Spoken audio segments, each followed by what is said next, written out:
Shabbat Shalom. Qué raro. Yeah. It's strange after 2 weeks of recess. Yeah, we have some technical things. It seems that we forgot how to set everything up, and we have been doing some changes here. So it's a kind of funny. So it's so good to be with you once again here, sharing as we always do the word of YaHuWaH. And as you know, I just saw the comment from Video Juice. It's funny, to see that the cat was freaking out because of the shofar. And then this is important, somehow it's connected to the portion we're going to be sharing today, the sound of the shofar. So it's so good to be with you once again here. We have been missing all of you this past 2 weeks. We needed to have this break somehow to take care of a few things. And also to work in the preparation for the portions we are going to start sharing today, right? Yeah. It wasn't easy, but it wasn't that difficult either, right? But the point is that we don't have notes from the previous year, so this is just a fresh. Yeah, and this is going to be like requiring more, focus on the study. Absolutely. So, we really hope that this is going to be a blessing. This new cycle is going to be a blessing. As you saw in the title, and we already mentioned this a few weeks ago, is we are going to begin with the study of the book of First Kings, Melech al Yisra'el. And I think the two of us, both of us, were somehow in shock because of what we were reading, and it's so connected to what we are seeing that is happening today. Yeah. And we are all aware about what's going on, how things are speeding up. It's not the time now to discuss about these things. I have been feeling in my heart to put some words maybe in another video, but we need to be so ready because I think the plan of YaHuWaH is we are seeing it being fulfilled in front of our eyes so fast. So, but today we want to focus in the book of First King. We are going to be studying what we call Melech al Yisra'el. Yeah. That is a sovereign or a king of Israel or sovereign over Israel. And I think we'll see everything is connected. Many things. Everything is connected. Exactly. I'm going to do something. These are the notes of Lillian. You can see it's full of notes, both sides. So I think she has a lot of things to but share today. But you have 2 pages. But this is too organized, so we'll see. And you have 2 pages, both sides. We'll see. I hope that we are going to have enough time in 2 hours to complete because, I don't want to be 4 hours here. I would like to do it, but it's going to be a little bit exhausting. But we will let the Ruach, as always, to lead us in everything we will do. So I just want to take a look in the chat a little bit. Let's see who we have over here. I see the first one connecting here were the Coletti. So Jimmy, Maria Isabel, welcome. Thank you for joining us. Wendy. I see Wendy, Camila. I see Beetlejuice here, Heidi, James, Steven from Kenya. It's such a blessing to have you here, brother. And I see Mark. Mark, you are in our prayers, and Judy as well. Yeah, we are continuing. And we have to add also a friend of Judy. Yeah. She asked us if we can include, give me a second. Khadija is her name. Is a Muslim lady that Judy has met, and she's trying to minister. And we need to keep Judy in our prayers because she's still in prison. So we have the chance to keep some contact with her through emails. And she's going through a very difficult time. And also Mark that we have here.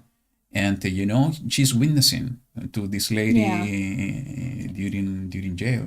So she's having like the maybe some experience like it was like YaHuWaH, and also people who has suffered from that moment. Maybe that is something difficult, but it's when you have more time and you can have special encounters with Abba. Yes. Yeah, that's very beautiful. One of the missions of YaHuWaH, as it is written in the book of YaHuWaH Isaiah, is to give freedom for those that are in prison. So we need to pray for you in two aspects. Is that she is going to shine the light of YaHuWaH for those that are in prison. And also we need to pray for the soon deliverance, so she can go out free from that place. So let's keep her in our prayers, and also this lady, that she can get the seed of the word of YaHuWaH in her heart. I see DDK, Dave, Debbie, and Kelly. Thank you so much for joining us. Emissary of Elohim. Who else? Steve. We see Steve here from Southern Louisiana. Good. Who else? Rica Chica, thank you so much for joining us. Wadai. And if I not remember wrong, Rica Chica is from Wichita? No, she's from Minneapolis. From Minneapolis. You're right. Wadai, yeah. Tony, thank you so much for joining us. Karen, thank you so much for joining us. Good to see you here, dear sister. We see Arthur and Cornelia. Yeah. What else? Who else? Let's see. Kim Wood. Welcome. Yeah, welcome. Sister Payne is here as well. Michael. Yaya is here as well. Let's see. We have a good party. We're going to have a good party here, reading and studying the word of YaHuWaH. Yeah. So, before continuing, I just want to show you something. And I will invite you to go here. Let's see if it's going to work. Just give me a second. Yes, here it is. So we have been working somehow in our website. So you can go and let me put the link here on the chat. So that's the link. And if you go here to the side, you can go here to weekly parasha. Just click here, check here, and this is going to lead you to a new site. And sorry, my internet connection is a little bit slow, or maybe the site I need to take a look or get somebody with knowledge of this, because I have been doing it myself. Yeah. So and it's taking a lot. It's taking a little bit of time. Maybe the next month. Yeah.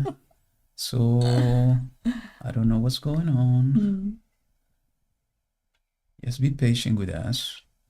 Okay, so this one, you will see here all the cycles. You just click here in other cycles, and you will find all the cycles that we have been creating here in Light to the Nations. In the time of the Virtual House Church, we were sharing the book of Joshua, and also the book of Judges, also the two books of Samuel. And now we are working in the book of Melachim, and you can go here. We're still work in progress, so it's not ready at all. But you can click here, for example, in Melech al Yisra'el is the portion that we are going to be studying today. Is going to open a new page, and you will find here, how it is written in Hebrew, and also the portion. Okay. Later on, we will try to put a summary of the portion here, and also a link to the video. So if you want to go to take a look on what are the other portions and the names, just go here and you can click in each one of them. Let me show you the next one for next week, and you will see it will open a new side page, and you will see that it's going from the chapter 3 to chapter 4, and the name we call it is the Wisdom of Elohim. So go to the site, go to the weekly parasha in the home page, and you can go to these places in case you want to take a look. And this is the same place where we put the prayers. Yes, this is the same place that we put the prayer. Actually, you can go here in resources here over here, and you can go to prayer wall. Yeah. And you can click here. It's going to open a new site, and there you have all the prayers that we haven't registered so far. Some of them are somehow very old, but we are keeping it there. So if you want to post your prayer here, just click here, join us and share your prayer, click here. And also you have the chance, as we have been doing, to put your prayer requests here on the chat. our dear moderators have been posting this on the video later. But also you can put it over here. Just put the request, the name, the email, so we can contact you. We can pray for you and at the prayer and so on.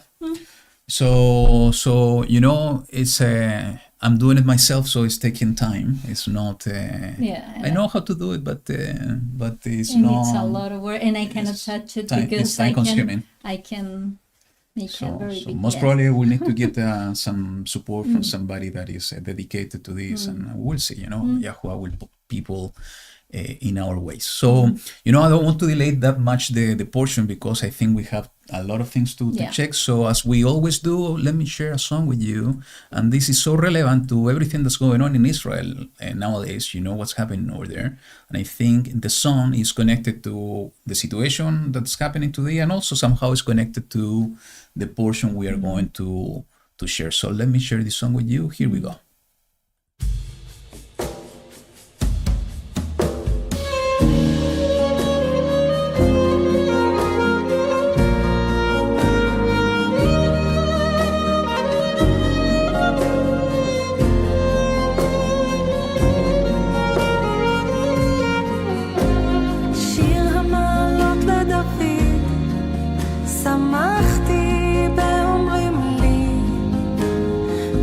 Adonai, bet Adonai נלך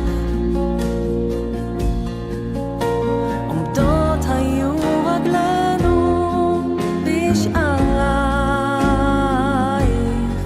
ירושלים עיר שחוברה לה יחדיו שאלו שלום ירושלים ישליו אוהבייך שלום בחילך שלווה בארמונותייך למען אחי ורעי אדברה שלום בך שיר המעלות לדוד עדות היא לישראל להוד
This is exactly what we need in these times.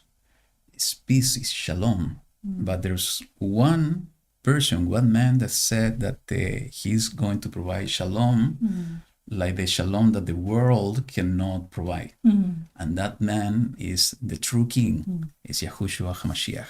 And it's so connected to the portion in a beautiful way that we are going to review today. So I don't want to delay anymore, but let's pray first, okay?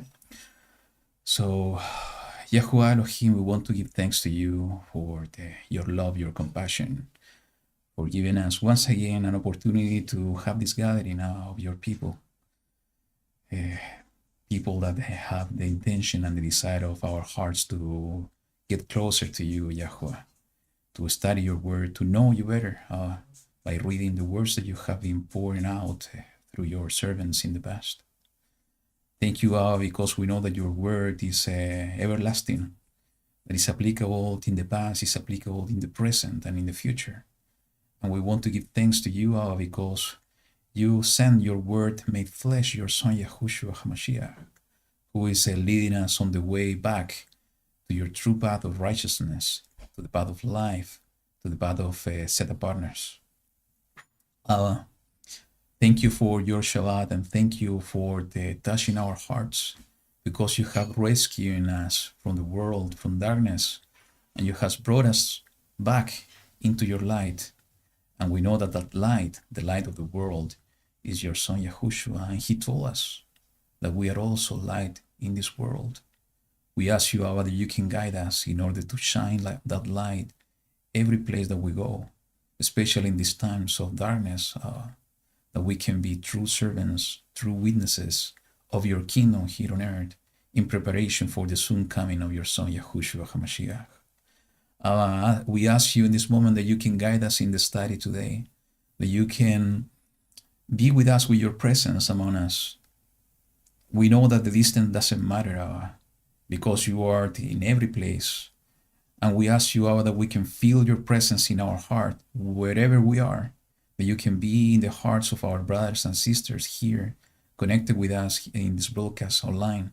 But also we ask for those that are going to receive this word later on, that they can feel also your presence in their hearts, that you can open our understanding in order to receive your wisdom, that you can show us what you want to show us in this time, that we want to teach us in this time, that we can see the foreshadows of your plan, that we can understand, your plan, and your will for us, for your people in this generation.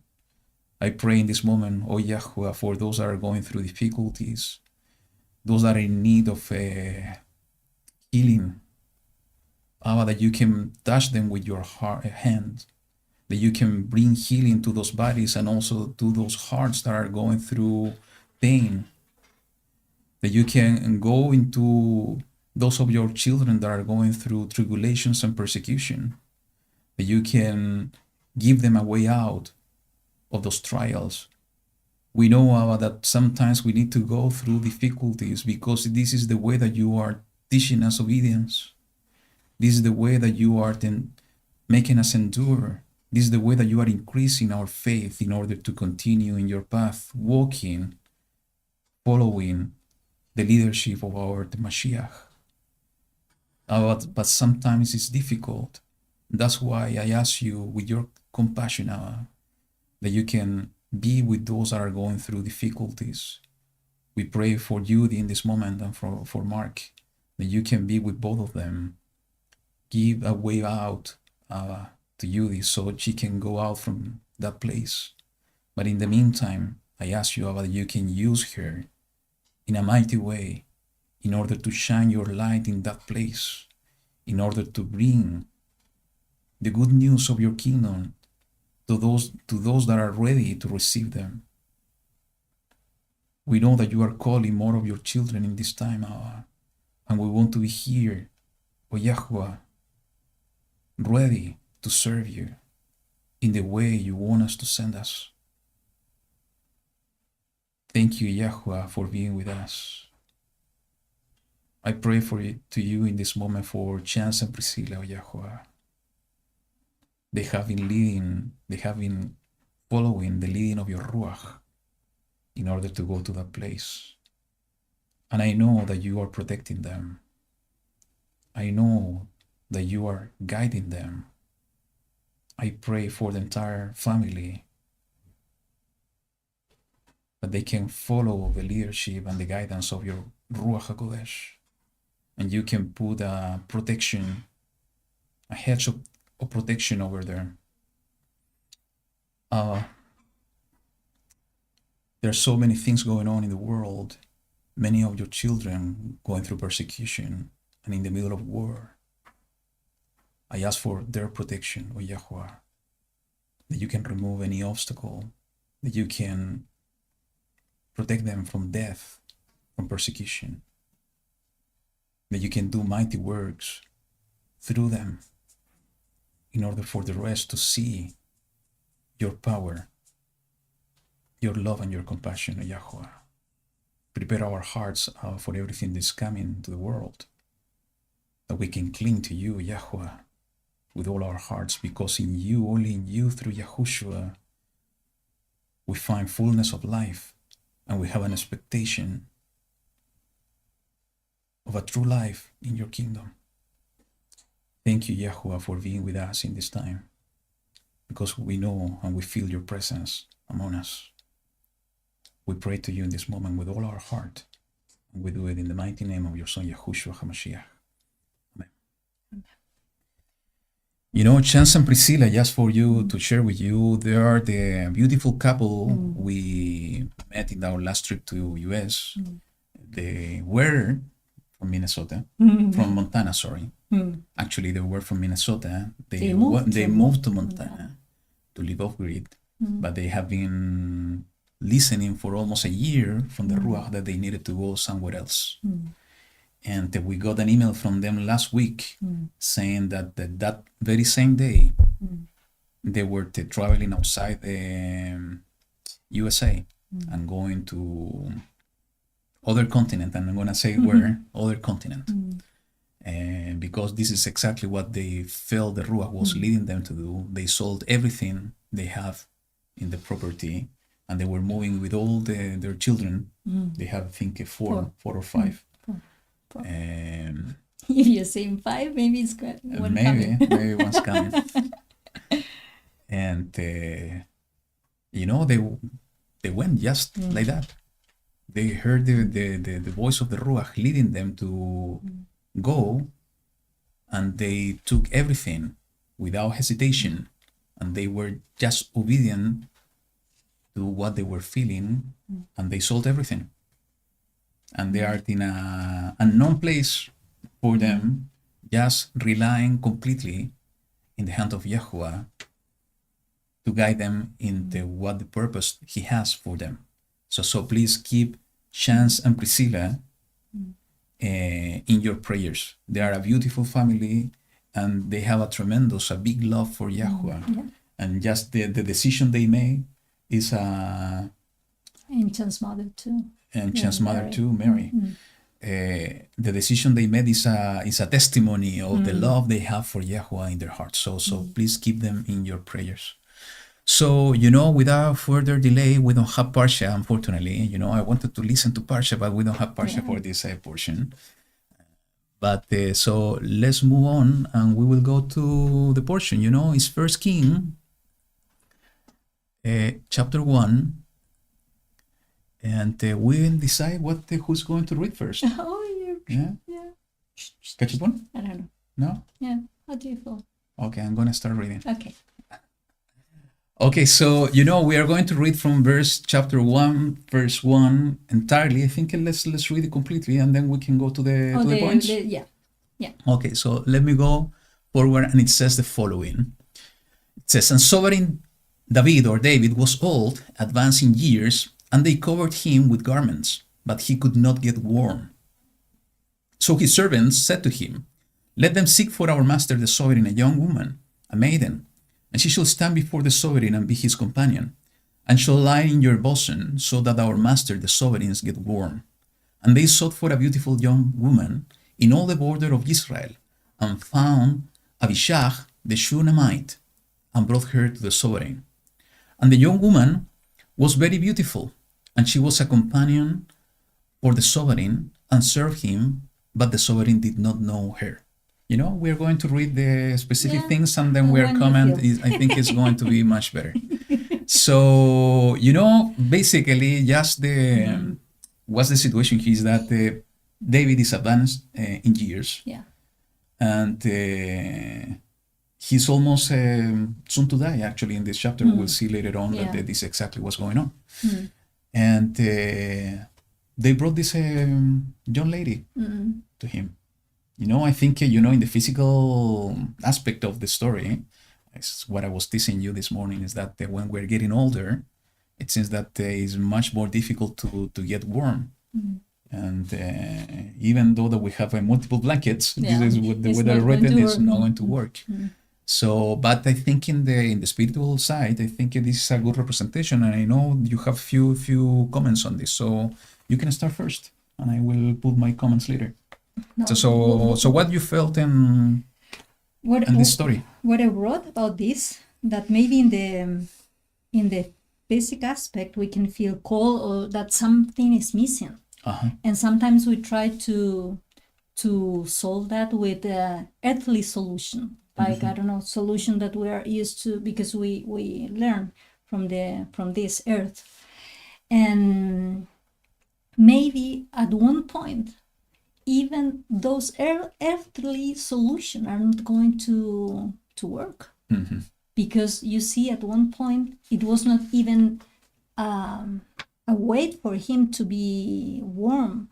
So, and for me, the thing that they were looking at a young lady, so he can somehow embrace her, maybe because they said that it was going to be in her bosom, embrace him, but he didn't have any kind of a relationship, physical relationship with her. Maybe for me it was kind of, can I say what I thought that it was? Or obviously not? Okay, I thought that maybe it was kind of a representation of Jerusalem. The new Jerusalem is like, what is the thing that brings comfort and joy and warmth. It was a virgin, a maiden into our Abba's heart. So he's going to have, maybe that is what he needs to contemplate, that something beautiful, something that is young, that is, I don't know how he created. And we know that when we are young is the most, I don't know, there is a certain age when we are in the best stage of our age. So I think that they bring somebody in the best moment. Yes. So for me it was like that. It was a representation of what the new Jerusalem is for our Abba, and how we can be part of that. So there are complementing to what you said, because I felt something similar. Okay. There are few key aspects here to what is written. There are descriptions of this lady. It says in the verse 3, they sought for a beautiful young woman, and they searched for this woman from all the borders of the land of Israel, in this case. And also it says that she was a maiden. So there are three characteristics that somehow are similar to other story in the scripture. And what's the story? Is the story and the description of Hadassah. Is the story of Esther. So let's take a look in the book. And I think we'll need to go back to the next week, because it's going too slow, this one. Okay. So let me look for the book of Esther. And let's go to the chapter 2, and we're going to read from verse 1 to 7. And it says, after these events, when the wrath of the sovereign Ahasuerus had ceased, you remember the story that Vashti, the previous queen, didn't want to listen to the voice of the king, who was calling her. And this, is a beautiful foreshadow of many things. So, and after that, is what we're reading here in the story.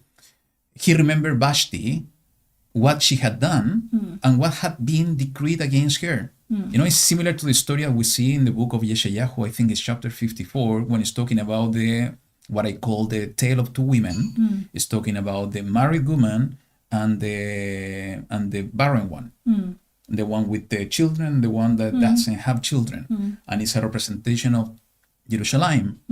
Is the, as Shaul said in the book of Galatians, is the current one, the physical one, and the one in the heaven that is going to come down to the earth. So here in the story of Esther, we see something very similar. So what are the description that is being written here about the woman? It says in verse 2, then the sovereign servants who attended him said, and think on what we just were reading about David, okay? Let lovely young maidens be sought for the sovereign, and let the sovereign appoint officers in all the provinces of his reign, and let them gather all the lovely young maidens, a beautiful young woman, a maiden, to the citadel of Shushan, into the women's quarters, under the hand of Hehai, the sovereign's eunuch, guardian of the women, to give their preparation. And let the young woman who pleases the sovereign be sovereigness instead of Vashti. And the word pleased the sovereign, and he did so. And maybe this somehow is connected to what we were discussing about the request from Adonijah. Because exactly what is written here, to be sovereignness. In the citadel of Shushan, there was a certain man, a Yahudi, whose name was Mordechai, son of Yair, son of Shimi, son of Kish, a Benjamite. Maybe it's the same Shimi. I don't know. You look for that? No. No? Oh, I haven't. Maybe it's the same Shimi. Yeah? Yeah. Who had been exiled from Jerusalem with the captives, because he was in Benjamin as well. And we need to look at, we'll see in the chapter 2, it's talking about Shimi as well, and maybe there's some connection. We need to search for it. Who had been exiled from Jerusalem with the captives, who had been exiled with Jehoniah, sovereign of Yehuda, whom Nebuchadnezzar, the sovereign of Babel, had exiled. And it came to be that he was raising Hadassah, that is Esther, his uncle's daughter, for she had neither father nor mother. The young woman was beautiful and of good appearance. And when her father and mother died, Mordechai took her as his own daughter. So the description fit. It's a beautiful young lady, a virgin. And we know that the book of Esther or Hadassah somehow is representing the queen, is representing the bride, is representing the bride of Mashiach. And we know that the bride of Mashiach is New Jerusalem. So, and this is going to get even more interesting when we discuss about the chapter 2. But what I want to see here, thinking prophetically, is that, and we will see in the next verses, that it's coming the crowning of a new king. And before the crowning of the new king is we see this sign of a young, beautiful woman appearing into the picture. We know the crowning of the new king is Shlomo, and we are going to read that. But it could be that maybe when we think in the signs on the heavens, and we know that back on 2017 there was a sign in the heaven in the constellation of Betula that is a virgin, is a woman. That maybe that sign is a representation that the crowning of the new king is coming, and it's coming soon. Something to think, is food for thoughts, And also, and you will understand these two last comments as we continue in the chapter. Could it be that this is the sign of the beginning of persecution?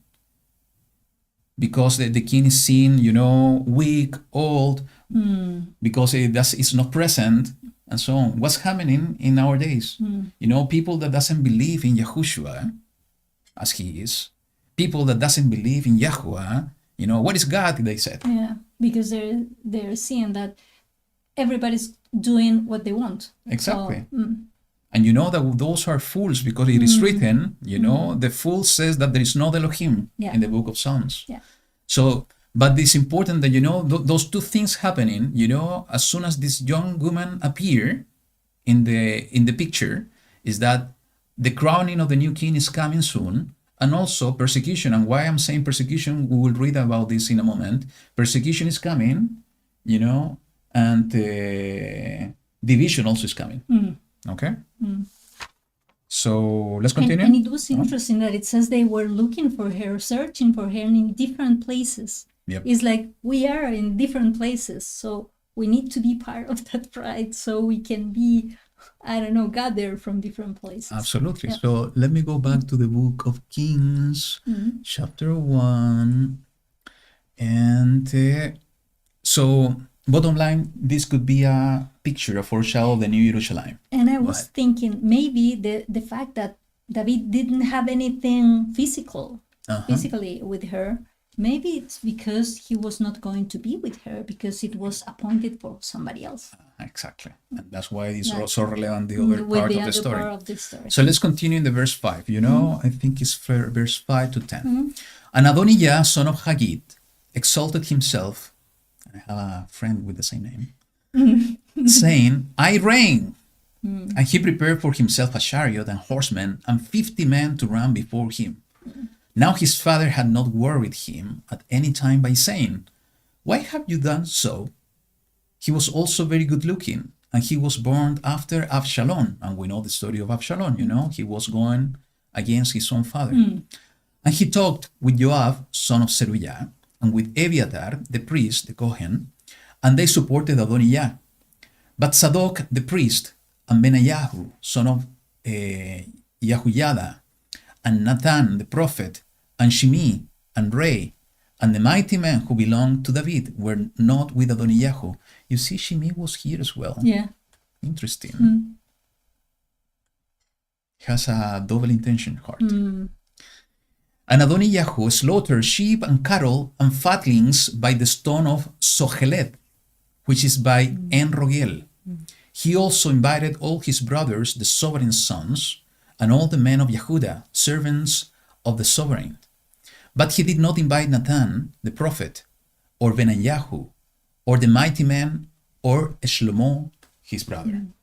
So, you first. It was that, well, one of the sons. We can see that he was auto-proclaiming. Can I say that in English? He was proclaiming Himself, yes, exalting himself. Exalting himself to be a king. And he Yes. was bringing this division that you were talking about. So some people was following him. And he invites some people representing the priesthood. He also had somebody who was from the army side. And he was invited, all his brothers, but he was not inviting Shlomo, because he invited the rest of the brother, not Shlomo. And he was not inviting the prophet of David, or well, the YaHuWaH, the prophet of YaHuWaH, but close to David. And he didn't invite the people, you know, the consular. Yeah, who were close to the king. So he was arming his own system. It was a kind of copy paste. It was a coup. Yeah, it was A kind of a coup. He was taking over, and he was gaining the heart of the people. Actually, Absalom was doing exactly the same in the past. Exactly. He was standing himself at the gate of the city, was talking to the people, and it is written, he gained the heart of the people. Yeah. So we see Adonijah doing the same. The same. And you bring something that it was really interesting, because at the beginning I didn't pay attention much to that. And you need to say that. Yeah, I have it here, but I want to mention a Yeah. few things before. Okay. I see also a parallel here, because it says that Adonijah, son of Haggith, exalted himself, saying, I reign. And there is a parallel in the same book, something very similar to Haman. Yeah. Let's go to the chapter 3 of the book of Esther. Chapter 3. So at one moment they think that there is everything set for them. Exactly. In this case, was the king the one exalting Haman. Yeah. But I'm gonna mention why I'm bringing this in a minute. It says after the verse 3, chapter 3, verse 1. And after these events, sovereign Ahasuerus promoted Haman, son of Hammedatha, the Agagite, and exalted him and seated him higher than all the princes with him. So it's like this person. Yeah. And all the sovereign's servants who were in the sovereign's gate bowed and did obeisance to Haman. For so the sovereign had commanded concerning him, but Mordecai would not bow or do obeisance. And in the chapter 5, I think he is the one relating this to his family and saying exactly the same. So it says in the verse 11, chapter 5, verse 11, and Haman recounted to them, to the family, the esteem of his wealth and his many sons, and all in which the sovereign had promoted him, and how he had exalted him above the officials and servants of the sovereign. So why I'm bringing this up is because when we read the book of, or the story of Hadassah, Esther, we know that this is a beautiful picture, a prophetic picture of what's going to happen at the end times and the plan of YaHuWaH. And this figure of Haman is representing the anti-Mashiach, is representing the beast system, is representing the one that is going to persecute the people of YaHuWaH.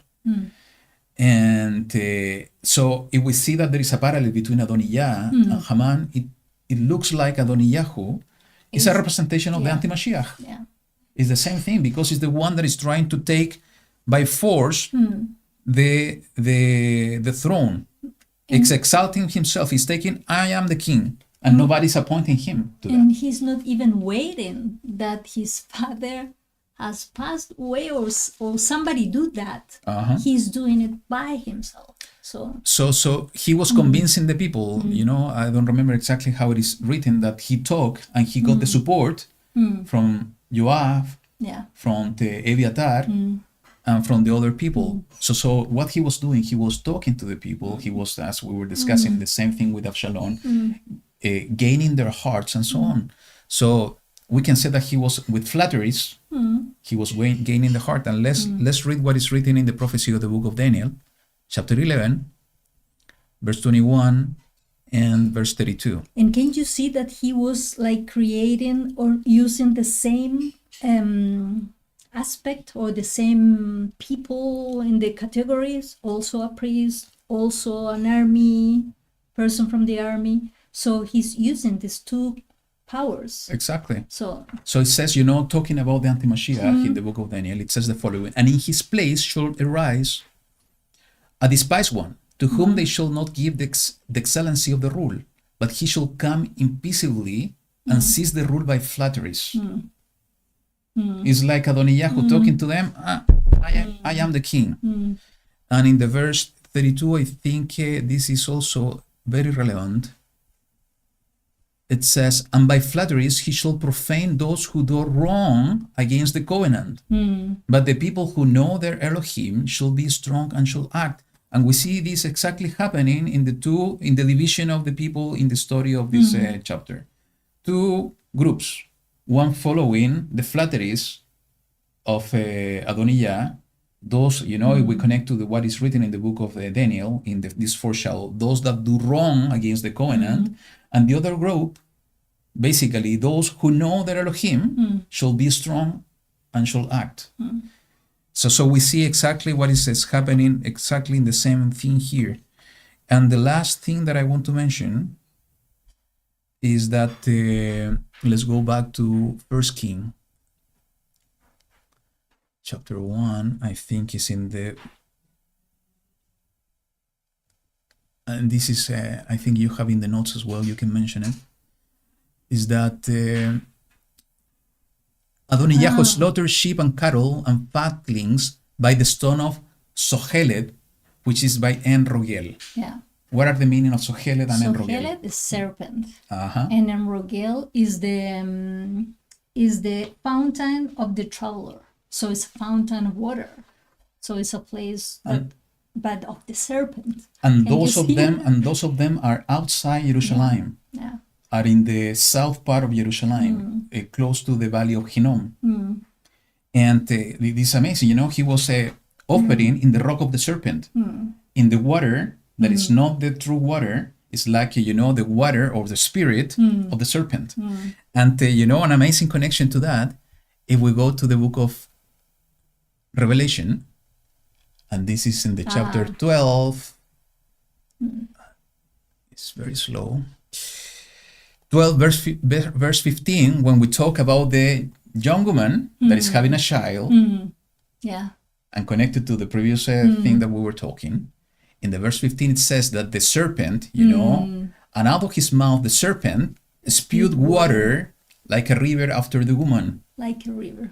to cause her to be swept away by the river. So it's a connection of the serpent. The water of the serpent could be related to a spirit of the serpent that is acting in this figure of the anti-Mashiach, trying to persecute the woman, and in this case, try to take over on the kingdom and the throne.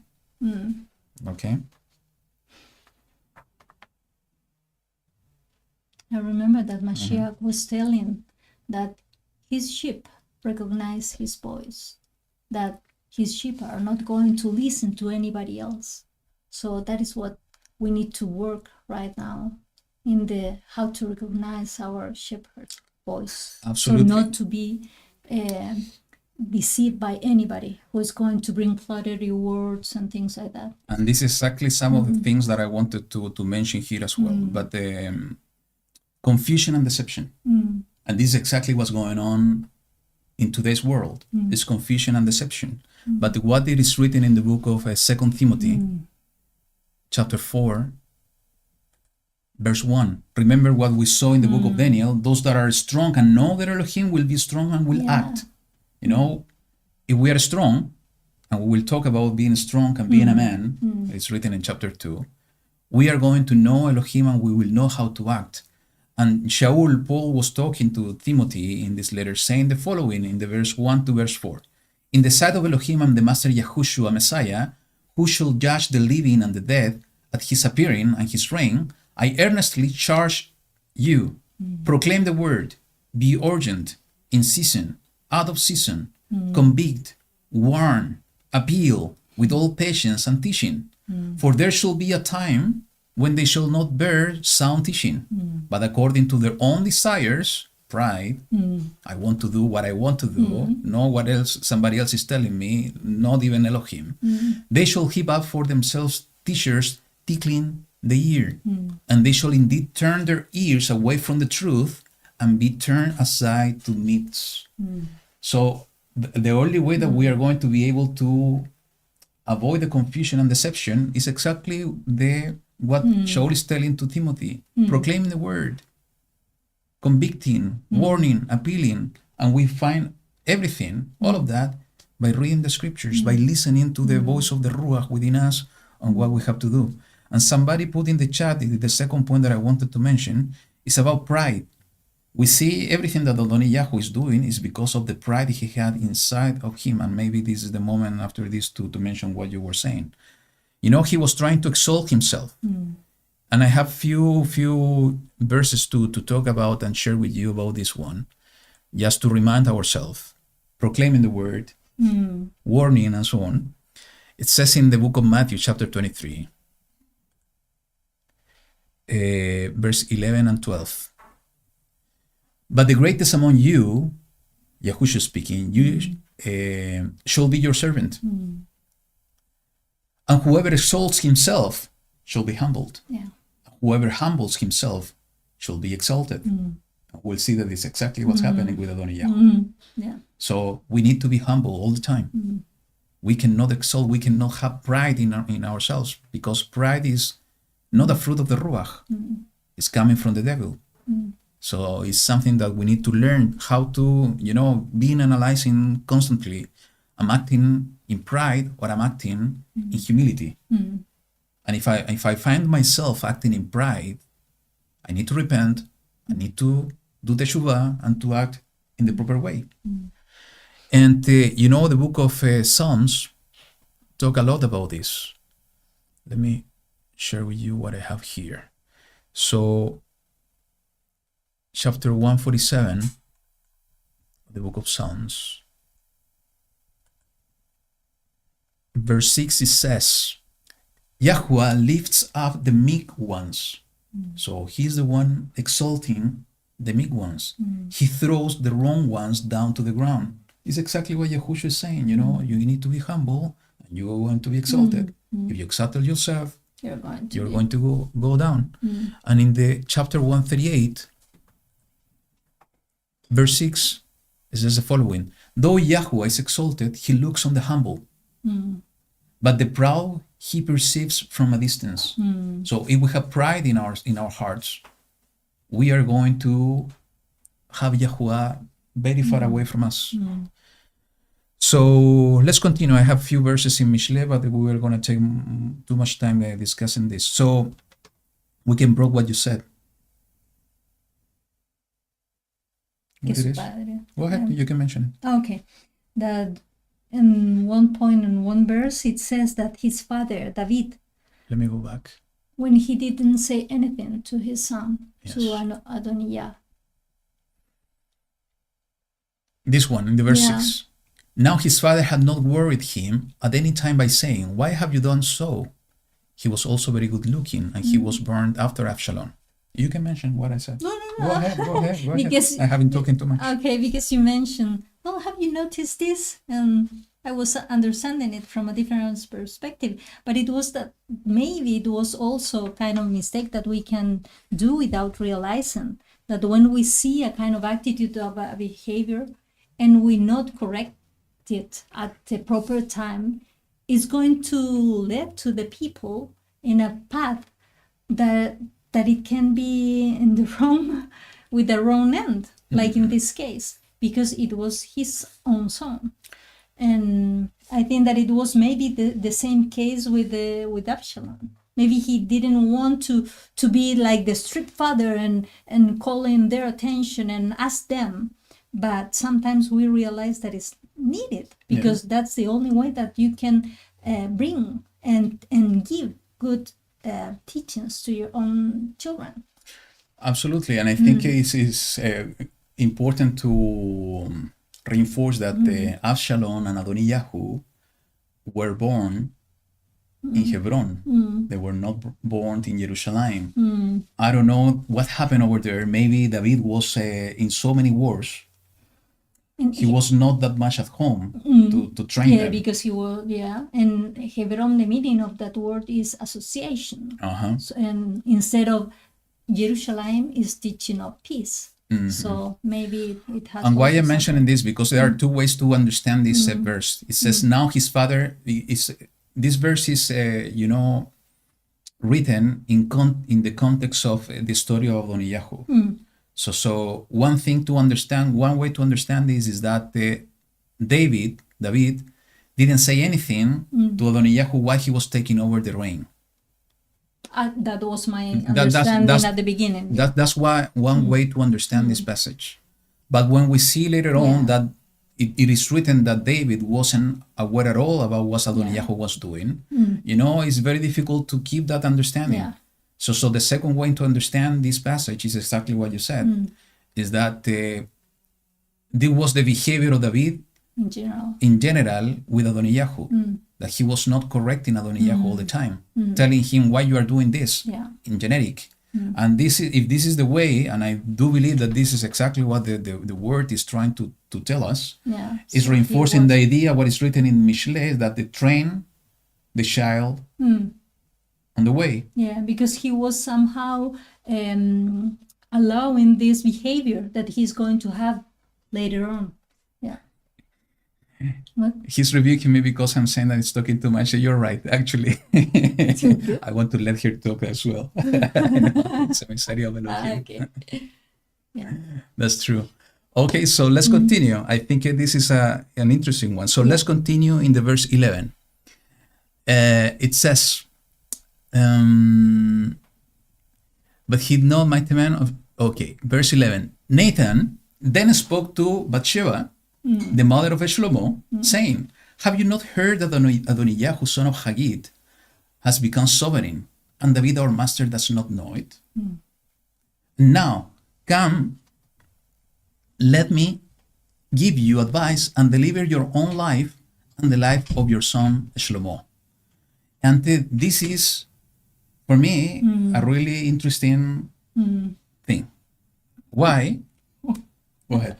No, I don't know why he's telling her. Yeah.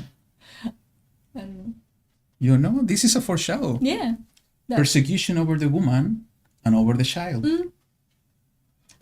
No, I was thinking about the common point of view, like I don't know, like why he was telling her, like I think, I have, so let me share with you. This is a false king to cause persecution. And this is exactly what is written in the chapter 13 of the book of Revelation, when it says that the anti-Mashiach is going to persecute the set-apart ones. yeah, And we just put in place that the Adonijah is a representation, a foreshadow of the anti-Messiah.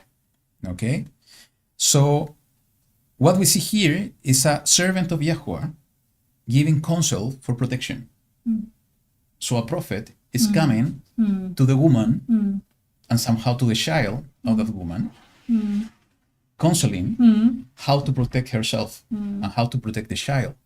So somehow is YaHuWaH bringing protection through his servant. And that protection is very, very interesting, because if we analyze what Nathan is counseling, it says the following, and now come, let me give in the 12th. You advise and deliver your own life and the life of your son Shalom. And we just saw in the chapter 12 of Revelation that the serpent is going to persecute the child, and is going to persecute the woman.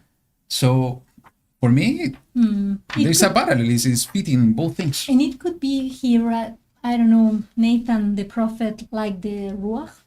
It could be the Ruach as well. It's a servant. It's, When the it's Ruach is telling you, the Ruach. you need to be, I don't know, protect, and you need to listen. The Ruach is speaking through us, or the Ruach is speaking through a person. YaHuWaH or the Ruach or YaHuWaH is speaking to us through a dream. YaHuWaH will decide the way that is best for him to speak to us. He's not going to speak in the same way to each one of us. Yeah. Because it's a personal, it's a direct relationship, and he knows the best how to talk to us. But it could be the Ruach, it could be a person being used by YaHuWaH, it could be a dream, could be many other options. But the point is that he is going to do something, and he's going to talk to us through, in order to give us protection. And this is something that is really important, especially on the times that we are living. We need to be so attentive. Those that know their Elohim won't fall down in the trap, will act. So that's the only way that we are going to, knowing Elohim is knowing the word, but also listening to him. And living according to his word. So let's see what the servant, and what's the message of protection that the YaHuWaH is bringing through Nathan. Go immediately to the sovereign David and said to him. So the first thing, seek the king. Humble yourself.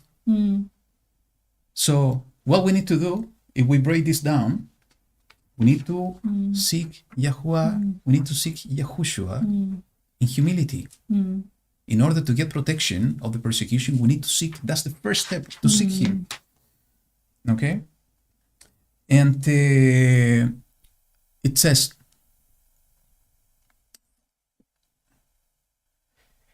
did you not, my master or sovereign, swear to your female servant, saying, certainly your son Shlomo shall reign after me, and he shall sit on my throne? Why then has Adonijah become sovereign? So the second aspect is to remember the oath. Remember the covenant. This is exactly what Moshe was doing all the time, right? Yeah, make YaHuWaH remember the covenant. And in this case, it was David who made a promise to Bathsheba. Yeah, I was looking for this, what it is written, but I didn't find it directly. David talking to Bathsheba, saying, making the oath, but indirectly we can understand that this happened, and I will show you the passage where it is. But so in order to get protection, the advice of YaHuWaH through his servant, seek the king, humble yourself, remember the oath, remember the covenant. You committed and you said you were going to do this, please do it. Protect me. You need to fulfill what you said. And we can be so bold when we talk to YaHuWaH that he is going to listen to us. We don't need to be afraid, for sure, we need to be humble. But there's no reason not to be bold and to be humble at the same time. bold saying, you committed this. This is your promise. Give it to me. Okay? And we have few passages. I think let's go to the Kefalef. I don't know what I put this one here. 1 Peter. Let's go to chapter 5, verse 6 and 7. It says, humble yourself then under the mighty hand of Elohim, who is the right hand of Elohim, is Yahushua HaMashiach, so that he exalts you in due time, casting all your worry upon him, for he is concerned about you. So Kefa somehow, Peter, is describing the same process that Nathan is telling Bathsheba. Seek YaHuWaH with all your heart. Humble yourself. Cast all your worry. Remember the oath. Okay? And we need to ask for protection as well. So what is the oath? And we can read this about in the book of 1 Chronicles. Chapter 22. From verse 6 to 10. It says, so he also called for his son Shlomo and commanded him to build a house for YaHuWaH, Elohim of Israel. And David said to Shlomo, my son, as for me, it has been in my heart to build a house to the name of YaHuWaH, my Elohim. But the word of YaHuWaH came to me, saying, you have shed much blood and have fought great battles. Do not build a house for me, for my name, because you have shed much blood on the earth in my presence. See, and this is a promise, a son is to be born to you, who is a man of rest. And I shall give him rest from all his enemies all around.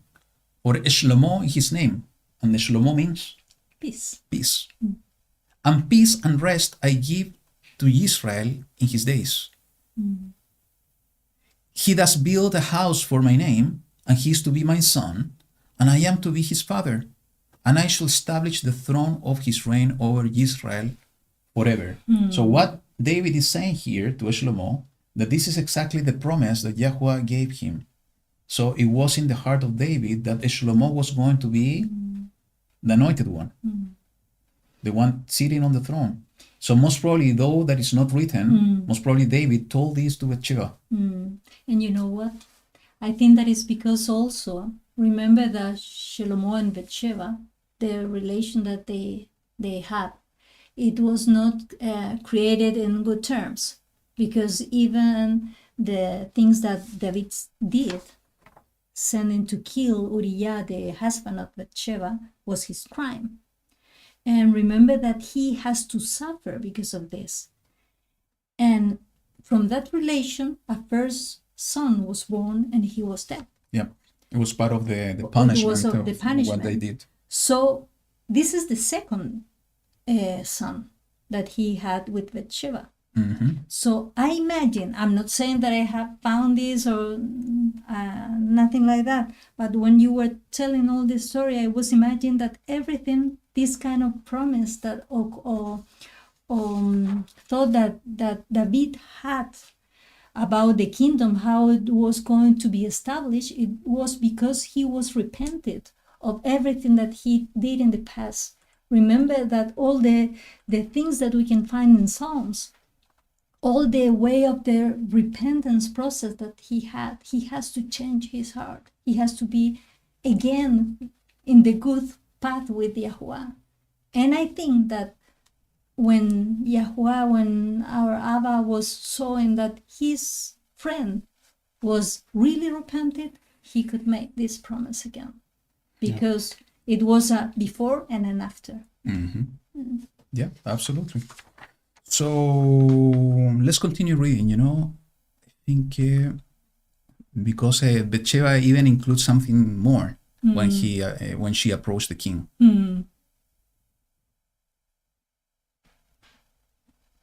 Look, while you are still speaking there with the sovereign, let me come in after you and confirm your words. So, even the servant of YaHuWaH, the Ruach of YaHuWaH, interceding for us, is the mediator. Is Yahushua himself that is going to be a mediator with Abba. This is the way that I see this.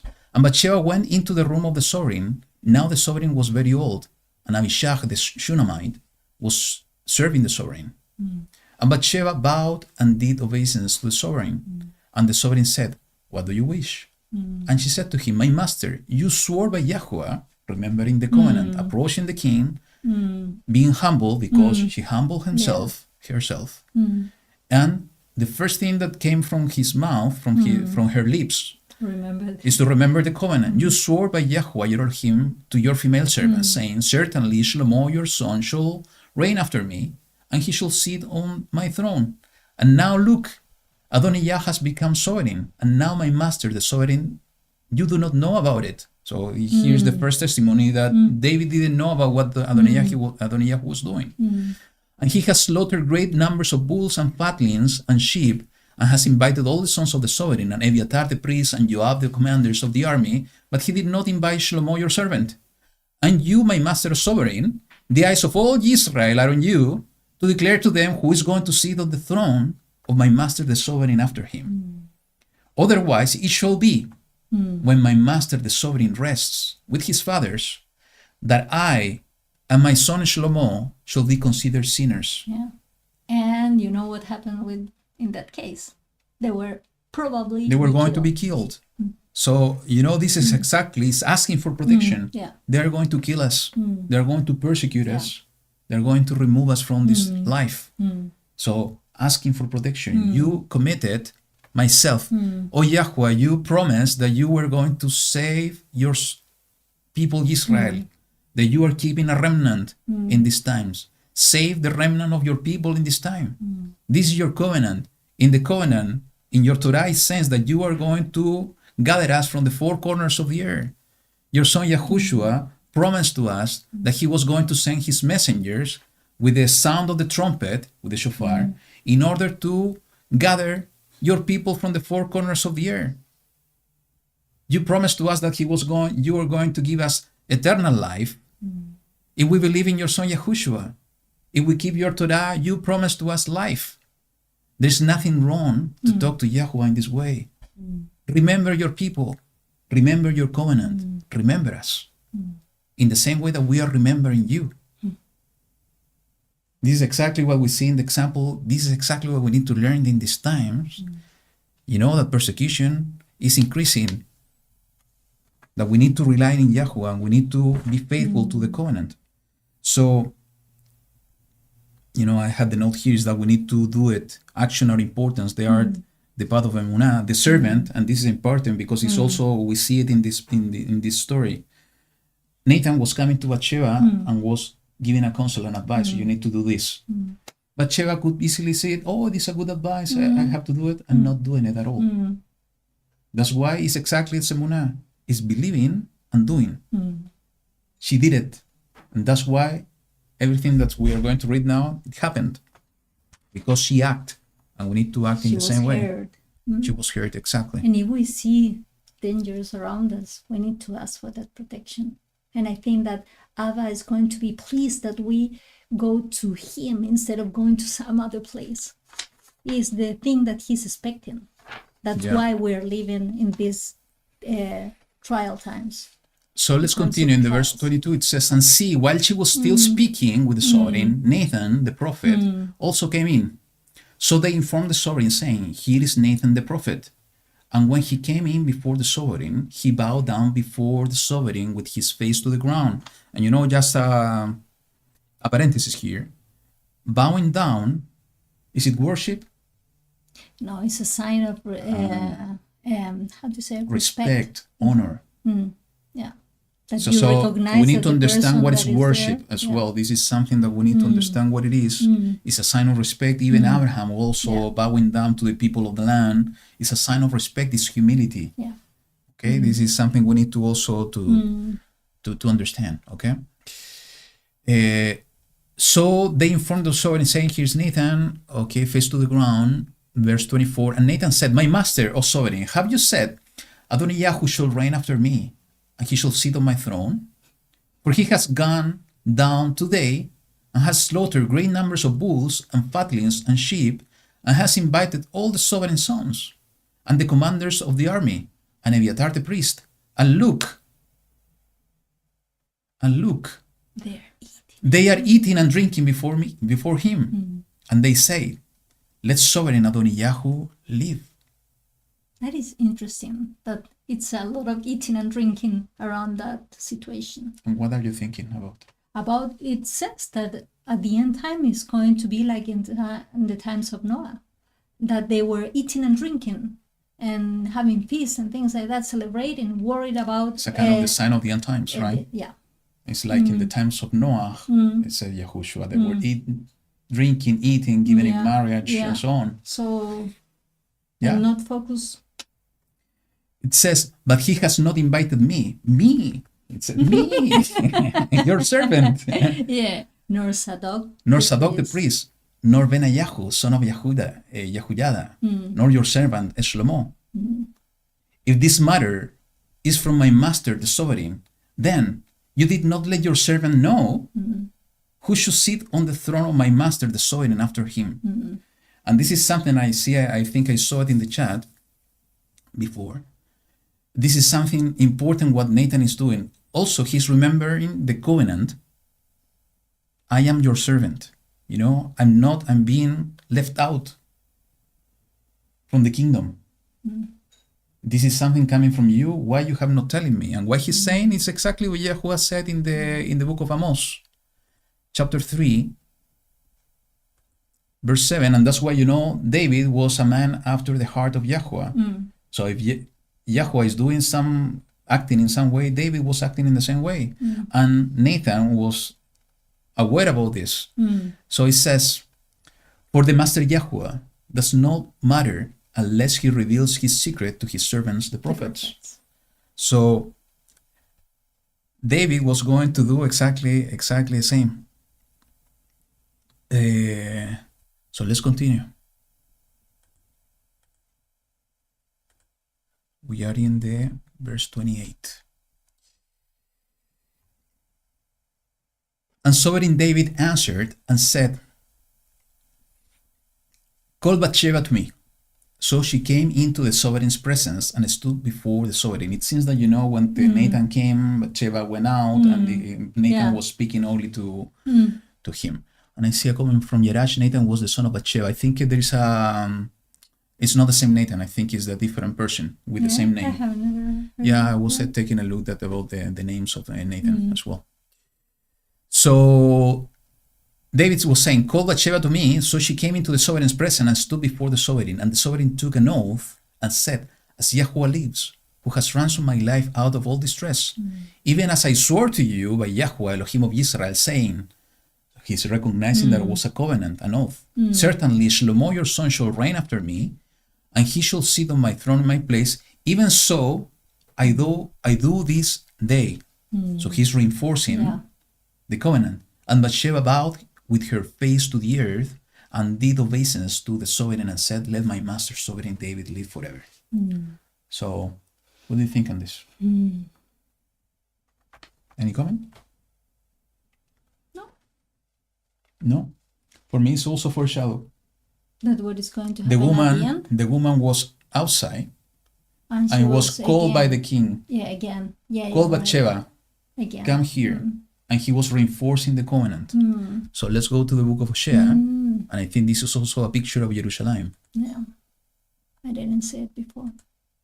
2:14. It says, therefore, see, I am alluring her, the woman, the mother, and shall lead her into the wilderness and shall speak to her heart. So it's calling the woman to a specific place in order to speak to the heart, and it says in the book of Revelation chapter 12 that the woman will flee to the wilderness, to the place of protection. And what Bathsheba was asking for was for protection, to the covenant to be fulfilled.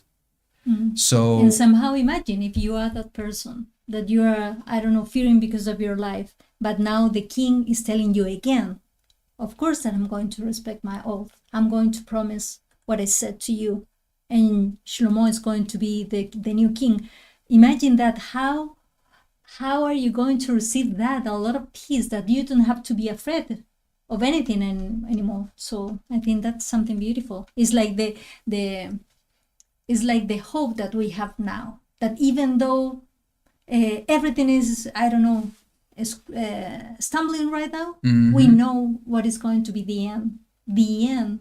And YaHuWaH has been telling this through Yahushua, through all the prophets, how it's going to be the end. That the correct kingdom is going to be established. Absolutely. Not the other one. So the second thing that we saw is that David was renewing the covenant, reinforcing the same commitment. So we see the parallel of the woman being called to go to the king to receive the protection. We see what we just reading in the book of Hosea, saying about the place of protection of the woman in Revelation 12. We see what is written here in the book of Ezekiel, chapter 20, verse 34 to 38. So what's going to happen in the wilderness? It's exactly this. I shall bring you out from the peoples and gather you out of the lands where you are scattered with a mighty hand and with an stretched arm and with wrath poured out. And I shall bring you into the wilderness of the peoples, so go into the wilderness, and shall enter into judgment with you face to face there. As I enter into judgment with your fathers in the wilderness of the land of Mizraim, so I shall enter into judgment with you, declares the Master YaHuWaH. And I shall make you pass under the road, and shall bring you into the bond of the covenant, and purge the rebels from among you, and those who transgress against me from the land where they sojourn, I bring them out, but they shall not come into the land of Israel, and you shall know that I am YaHuWaH. What's the point? In the wilderness is to take her to the bond of the covenant. What covenant we're talking about is the renewed covenant. It's the covenant that is being brought by the blood of Yahushua HaMashiach. So it's a kind of similar situation, a parallel, a foreshadow that we see, at least I see here happening. Let's continue. So, verse 32.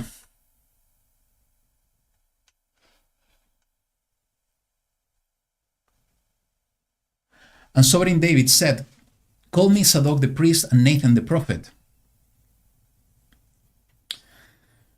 And Nathan the prophet and Benayahu, son of Yehoiada, and they came before the sovereign. And the sovereign said to them, take with you the servants of your master, and you shall have Shlomo my son ride on my own mule, and take him down to Gihon. And there Zadok the priest and Nathan the prophet shall anoint him sovereign over Israel, and blow the shofar, and say, let the sovereign Shlomo live. And you shall come up after him, and he shall come and sit on my throne, and he shall reign in my place. For I have commanded him to be ruler over Israel and over Yehudah. And Benayahu, son of Yehoiada, answered the sovereign and said, Amen. So says YaHuWaH Elohim of my master the sovereign. As YaHuWaH has been with my master the sovereign, so let him be with the Shlomo and make his throne greater than the throne of my master sovereign David. Then Zadok the priest and Nathan the prophet and Benayahu, son of Yehoiada, and the Kerethites and the Pelethites went down and had Shlomo ride on the sovereign David's mule, and took him to Gihon. And Zadok the priest took a horn of oil from the tent and anointed Shlomo. And they blew with the shofar, and all the people said, let sovereign Shlomo live. And all the people came up after him, and the people played the flutes and rejoiced with great joy, so that the air was split by their noise. An earthquake. Go ahead. Music and an earthquake. Yes. So you have few things to share here, I guess. Well, it caught my attention about the difference between Adonijah, who asked a chariot with horses to be prepared so he can ride, and in this case it was the mule. It was like a donkey, so it was like also a reflection of what is going to happen, or what happened then with Mashiach, and sitting over the mule sometimes is like sitting, I don't know, over the maybe not in a disrespectful way, but over the people who are kind of how do you say, porfiado, stubborn. But he's the one who can reign over that and dominate that, the stubbornness. And I don't know, once I remember that I was comparing all the animals and what they can represent. And it was like that. And in Gihon, it says that he was receiving the oil over him for the anointing. And Gihon, we know that is the place where is meaning, and it's literally like that.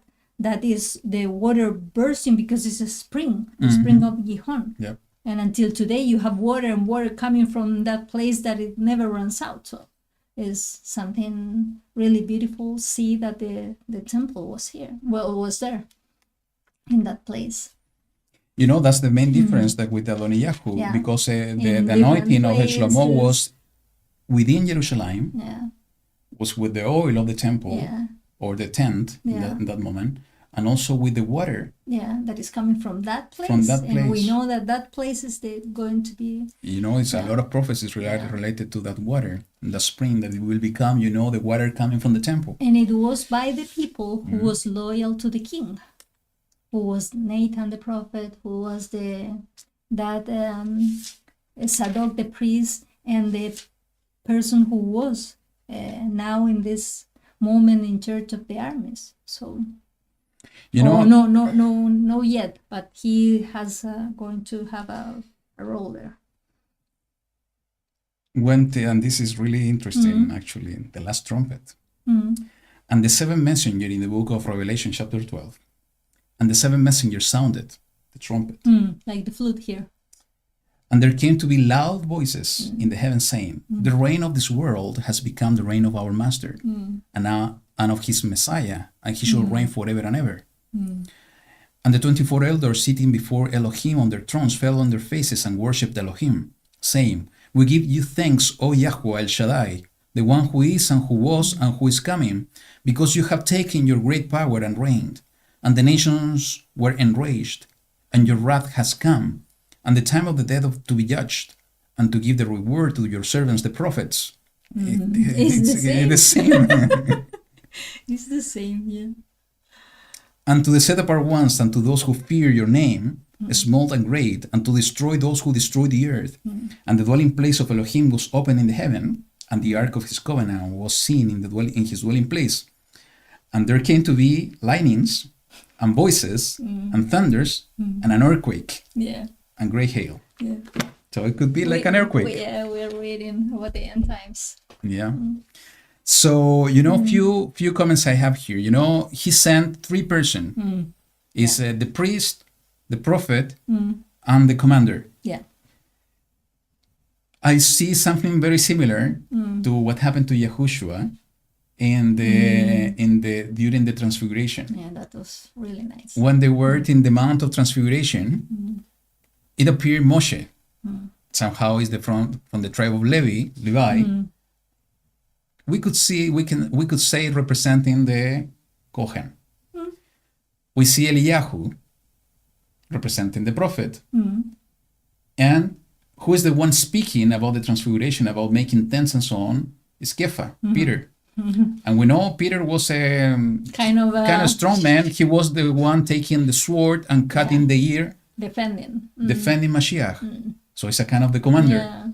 Yeah, no, it was really So nice. it's a kind of parallel foreshadow of maybe what happened in the transfiguration.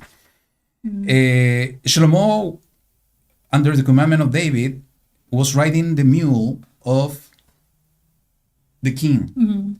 And we see that the Yahushua entered into Jerusalem riding a donkey, A donkey. and the people saying, Hoshiana, Hoshiana. So proclaiming Yahushua was a kind of proclamation of the king. So we see something very similar. It says, proclamation with the sound of a shofar. And we just read the book of Revelation. After the last trumpet is the proclamation of the king. And we know that the king is coming in order to take over his place and his kingdom. Then we see another aspect is that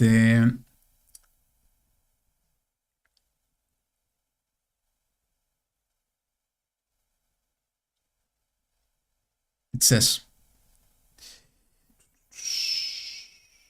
what it is.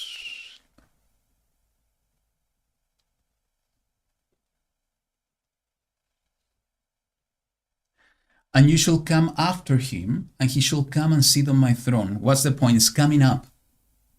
Gihon Spring is very downstairs at the bottom in the valley. And you know, they needed to go down with the mule, with everybody walking in order to anoint Shlomo, and then he needed to go up in order to sit on the throne. So coming up to sit on the throne, what YaHuWaH did, he was ascending to the heaven. Actually, let's read this one because it's beautiful. What it is, this thing is Matthew chapter you can 26. see all the process, like going down. Is the anointing, and exactly. And when it was even down in the earth, when he was the 3 days and the 3 nights. And then he's coming back again, When anointed. when YaHuWaH was being judged by the Sanhedrin and so on, he said, YaHuWaH said to him, "You have said it. Besides, I say to you, from now on you shall see the Son of Adam sitting at the right hand of the power and coming on the clouds of the heaven."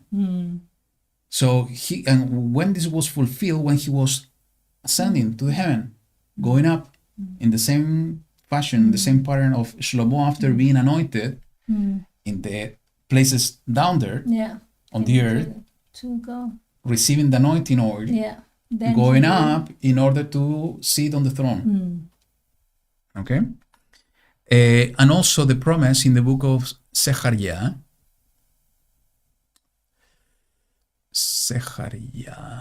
it is here, chapter 6, verse 11 to 13.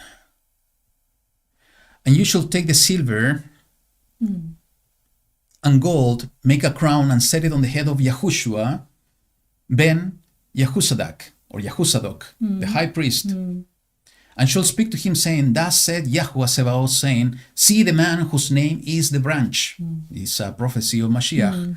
"And from his place he shall branch out, and he shall build the Hechal of YaHuWaH." It's the same thing that happened with the Shlomo. It is he who is going to build the Hechal of YaHuWaH. It is he who is going to bear the splendor, and he shall sit and rule on his throne, and shall be a priest on his throne, and the council of peace shall be between them both, while the crown is for a remembrance in the Hechal of YaHuWaH to Helem, and to Tobiah, and to the Jedaiah, and to Hen, son of Zephaniah. Tobiah. Camila was reading something about Tobiah. Really? So we see exactly this, you know, is coming up to the throne, he's going to be the one sitting on the throne when he's coming up. Another one is the anointing oil. We know this is a representation of the Ruach. The living water, also the representation of the Ruach. And everything was done in Jerusalem in the right place. And one important aspect here is that before reigning, before being a sovereign, before doing the service that he was appointed to, before beginning the service, we need to get the anointing. What YaHuWaH did, you know, he went through the waters, he came out of the water, he received the Ruach HaKodesh, and then after that, you know, he went through the 40 days in the wilderness, and only after that, he began his service. And we see exactly the same pattern in Shlomo. He was anointed by the oil representing the Ruach, the water, the living water, coming up to the throne and beginning his service. And this is exactly what we need to do. You know, if we're going to serve YaHuWaH, we cannot do it as Adonijah, acting in pride, doing it, I'm going to reign. In the way that we think that is. We need to ask YaHuWaH. We need to ask him to guide us on what he wants from us. Okay? Let's continue. We're still missing the chapter 2.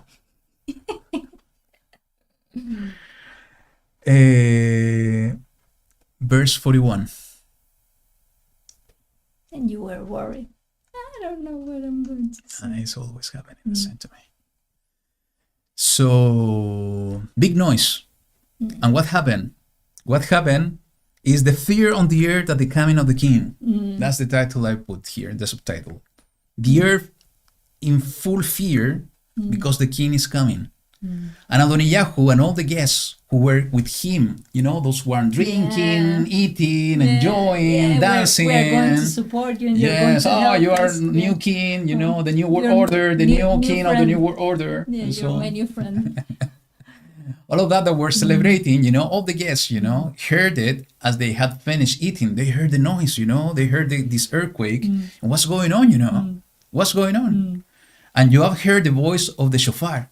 The first thing, you know, you will hear the shofar. And said, Why is the city in such a noise uproar? The anti-Mashiach, all the world that is going with the beast, they're going to see every eye will see him coming on the clouds. Fear will take their heart in the same way that we are going to read here. And he was still speaking, then see, Jehonadab came, son of Abiathar the priest. And Adonijah said to him, come in, for you are a brave man, and you bring good news. But Jehonadab answered and said to Adonijah, no, our master sovereign David has made Shlomo sovereign. And the sovereign has sent with him Zadok the priest, and Nathan the prophet, and Benaiah the son of YaHuWaH, and the Keratites, and the Peletites, and they had him ride on the sovereign's mule. And Zadok the priest and Nathan the prophet have anointed him sovereign at Gihon, and they have gone up from there rejoicing, and the city is moved. This is the noise you heard. And further, Shlomo sits on the throne of the reign. And further, the servants of the sovereign have gone to bless our master sovereign David, saying, let your Elohim make the name of Shlomo better than your name, and his throne greater than your throne. And the sovereign bowed himself on the bed. And the sovereign also said thus, Baruch atah YaHuWaH Eloheinu Yisrael. Blessed be YaHuWaH Elohim of Israel, who has given one to sit on my throne this day, while my eyes see it.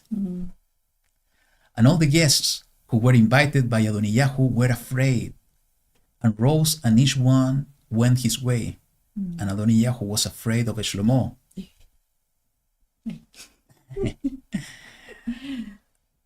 And Adonijah was afraid of Shlomo, and rose and went and took hold of the horns of the slaughter place. So what's going to happen when they hear the shofar, when they see Yahushua coming? All the world will be in fear, noise, shofar, uproar, afraid of the good news.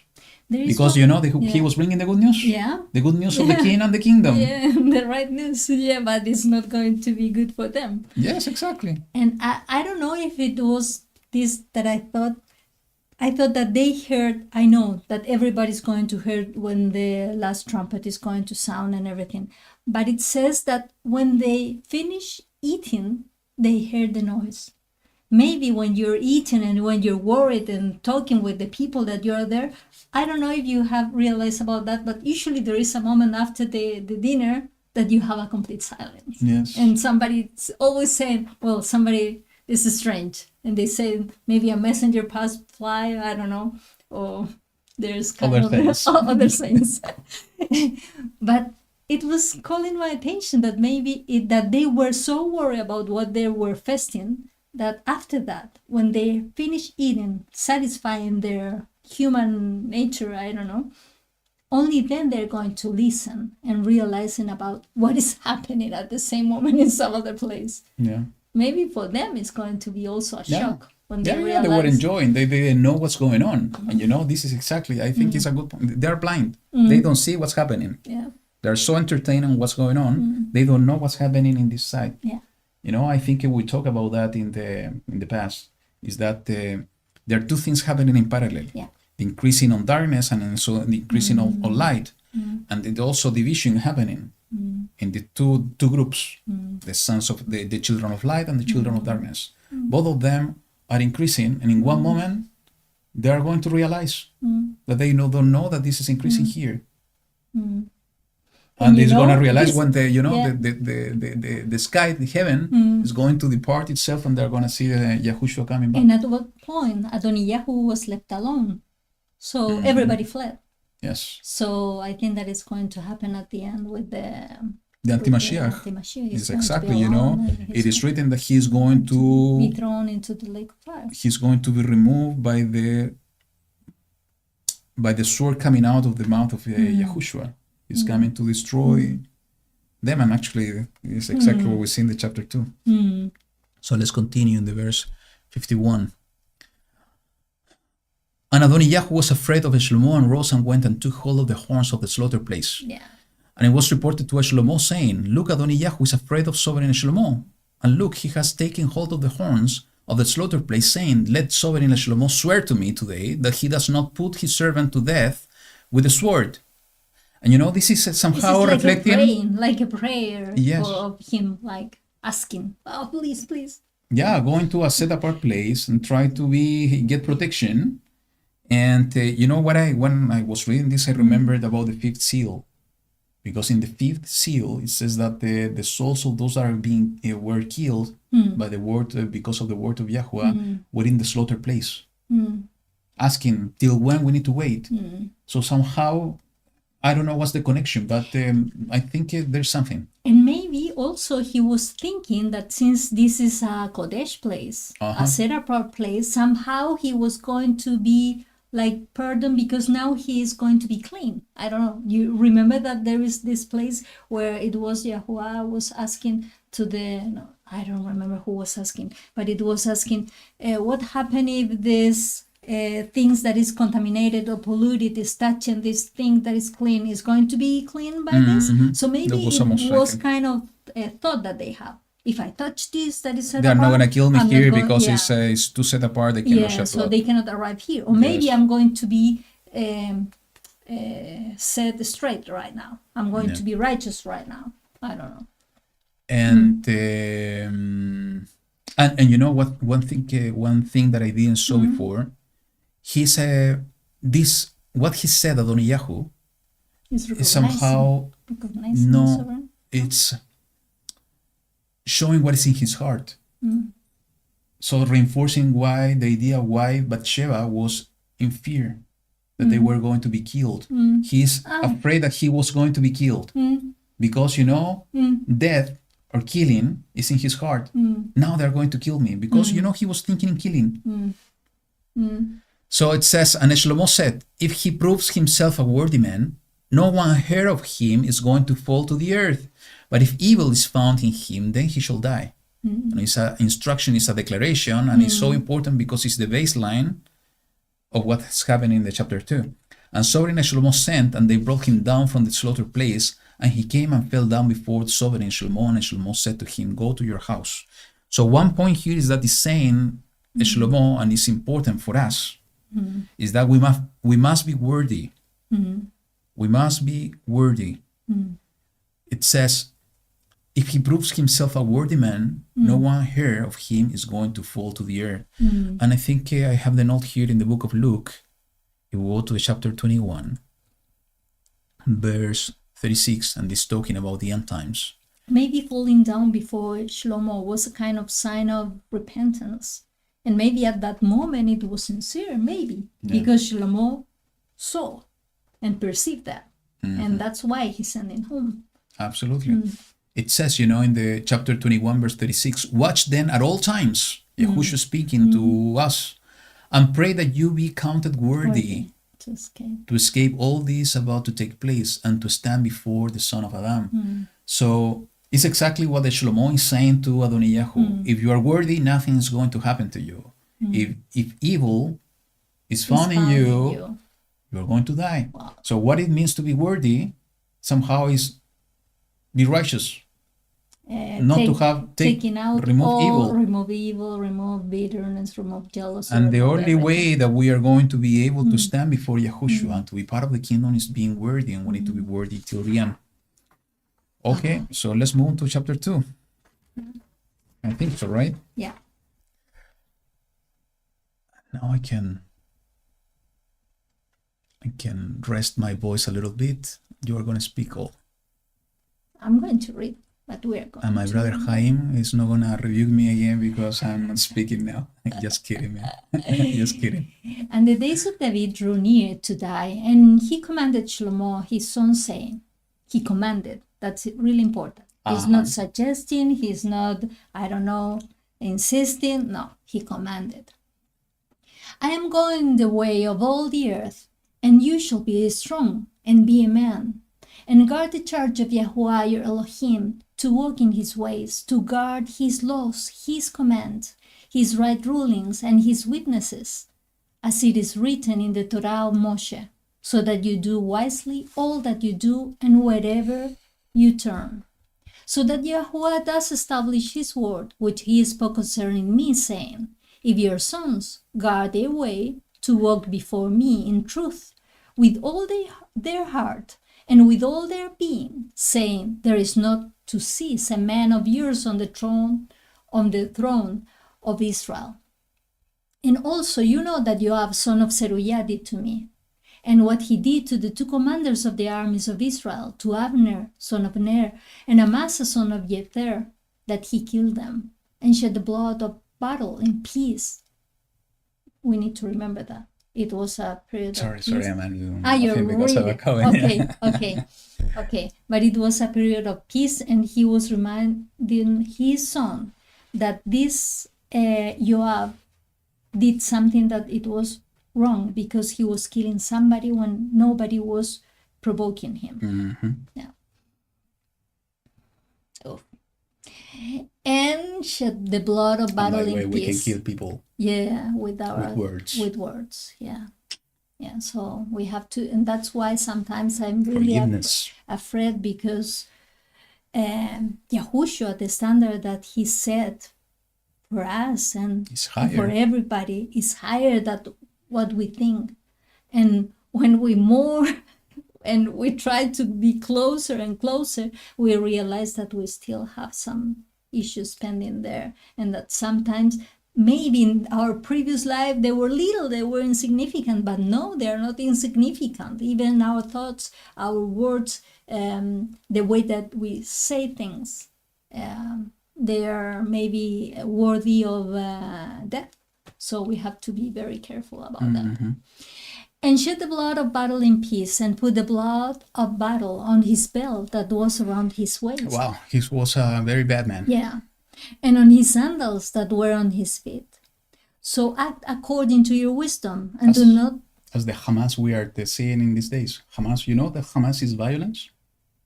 The word, the meaning. The meaning, yeah. violence. Yeah, violence. Violent people, Yeah. as we have been seeing in the last few weeks. Yeah. It's like being violent with, like, enjoying that. Yeah. Like, that's something... Sorry, I interrupted you. Go ahead. So act according to your wisdom, and do not let his gray hair go down to Sheol in peace. And it doesn't say white hair, it is gray hair. So it's like becoming mature. Yes. So, And it's interesting that David, sorry, I'm pointing there. Yeah, just appearing in the camera. David is recognizing the wisdom of Shlomo. yeah. This in one place, and later it is also recognizing Yeah, that. again. Yeah. Yes. Go ahead. But show loving commitment. So first he was asking Shlomo, remember to take vengeance when because something unjust happened, and now he's going to do the opposite. But show loving commitment to the sons of Barzillai the Gileadite, and let them be among those who eat at your table. For so they came to me when I fled from Absalom your brother. And see, this is a kind of in the middle. And see, with you is Shimi, son of Gera. This is another. We need to see because it's also because- Benjamite. Yeah, it's also Benjamin. Maybe it's the other parent. Where we were reading, by the way? Do you remember? The before? Yes. Mordechai. Mordechai. Let me see. Yeah. Because it has a different name, but maybe it was Maybe. or maybe they're, I don't know.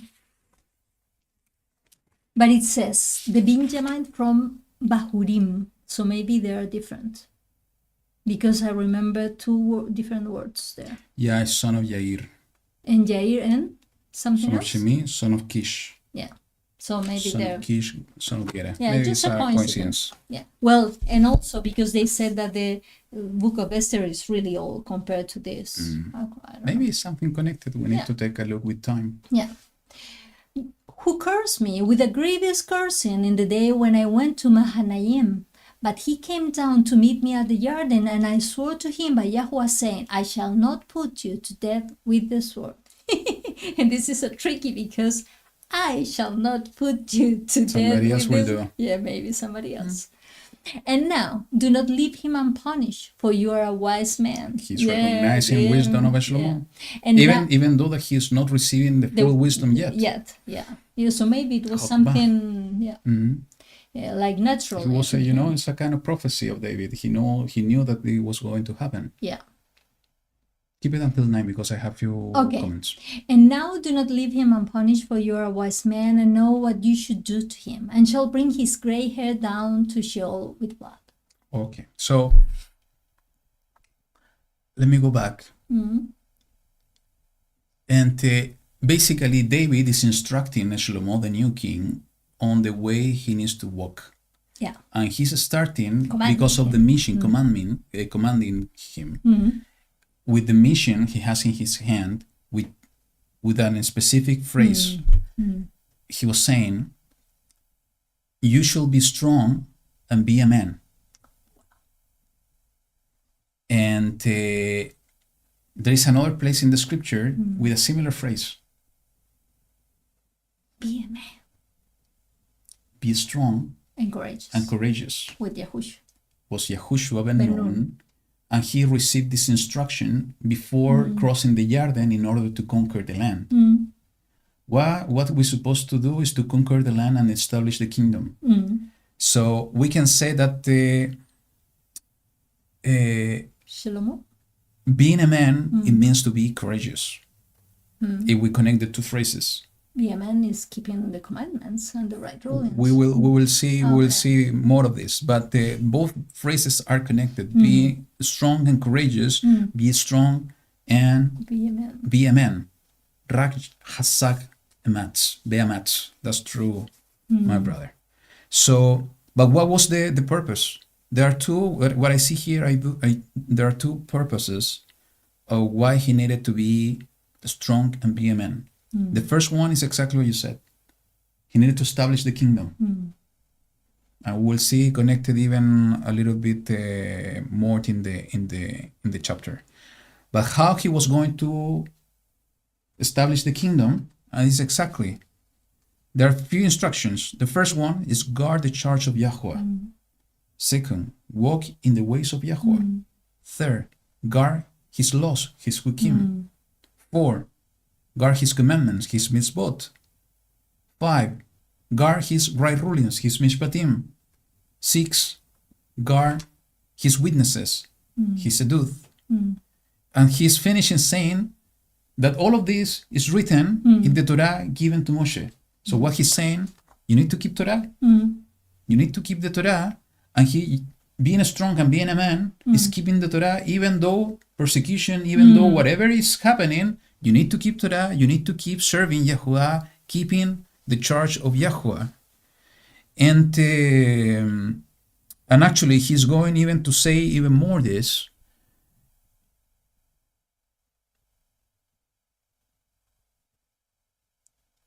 Is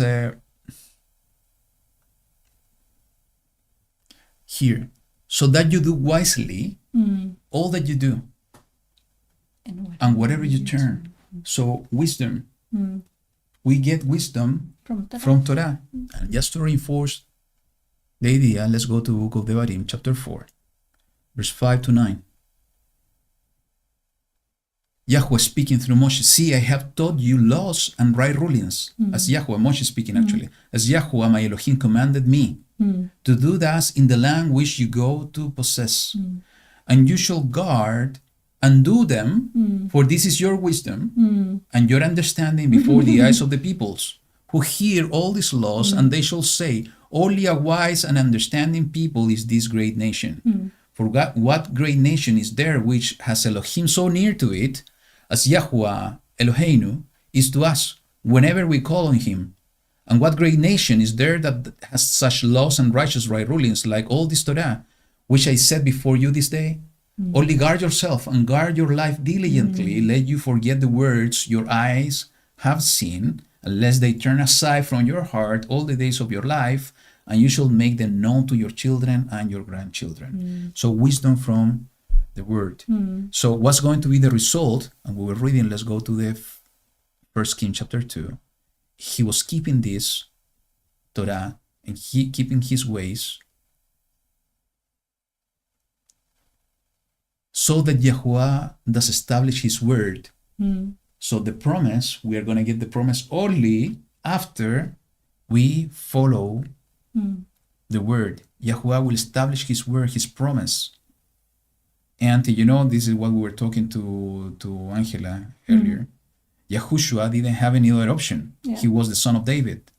He was the appointed king. He needed to follow exactly the same instruction, keeping full Torah He in order was to keep the not- covenant with the No. oath with David. He's not was not going to break anything. We are his subjects, his servants. Yeah.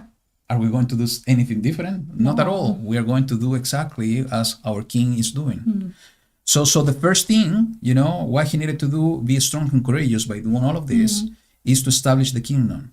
But the second thing is to bring righteousness, justice.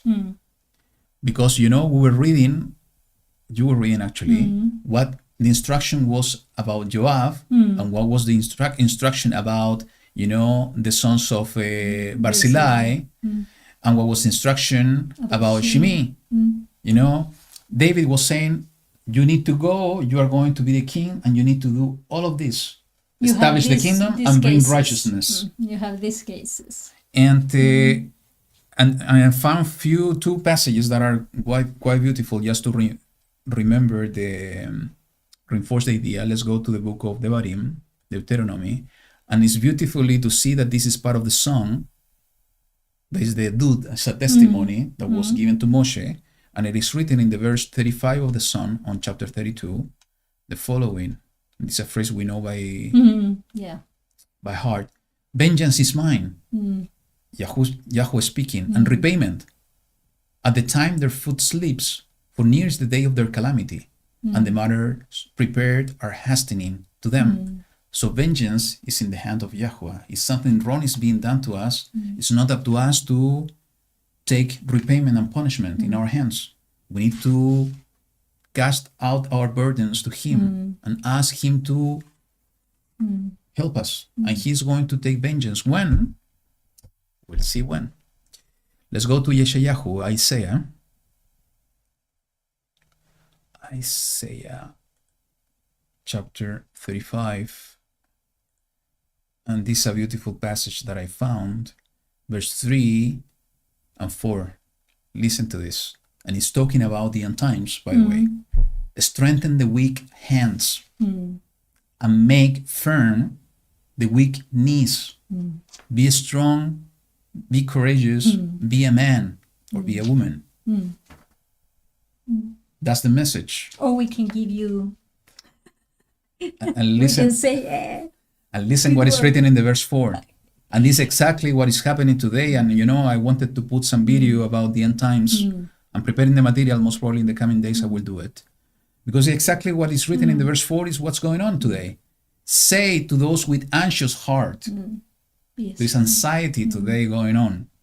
Say to those with anxious heart, be strong and do not fear. See, your Elohim comes with vengeance, with the recompense of Elohim. He's coming to save you. Yeah. So fear is for those that are together with the beast system, with the anti-Mashiach. For us, is to be strong, as to strengthen the weak hands, to strengthen and put firm the weak knees. It's not to be anxious, it's to be strong and not to fear. And I think there's something else in the verse 8. And there shall be a highway, and a way, and it shall be called the way of set apartness. The unclean does not pass over it, but it is for those who walk the way, and no fools wander on it. That's why we need to know how to walk. Absolutely. So, two purposes in the commandment from David is establish the kingdom, bring righteousness and justice. And this means even vengeance. Okay?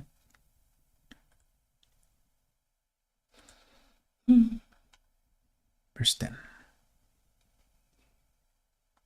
And David slept with his fathers and was buried in the city of David.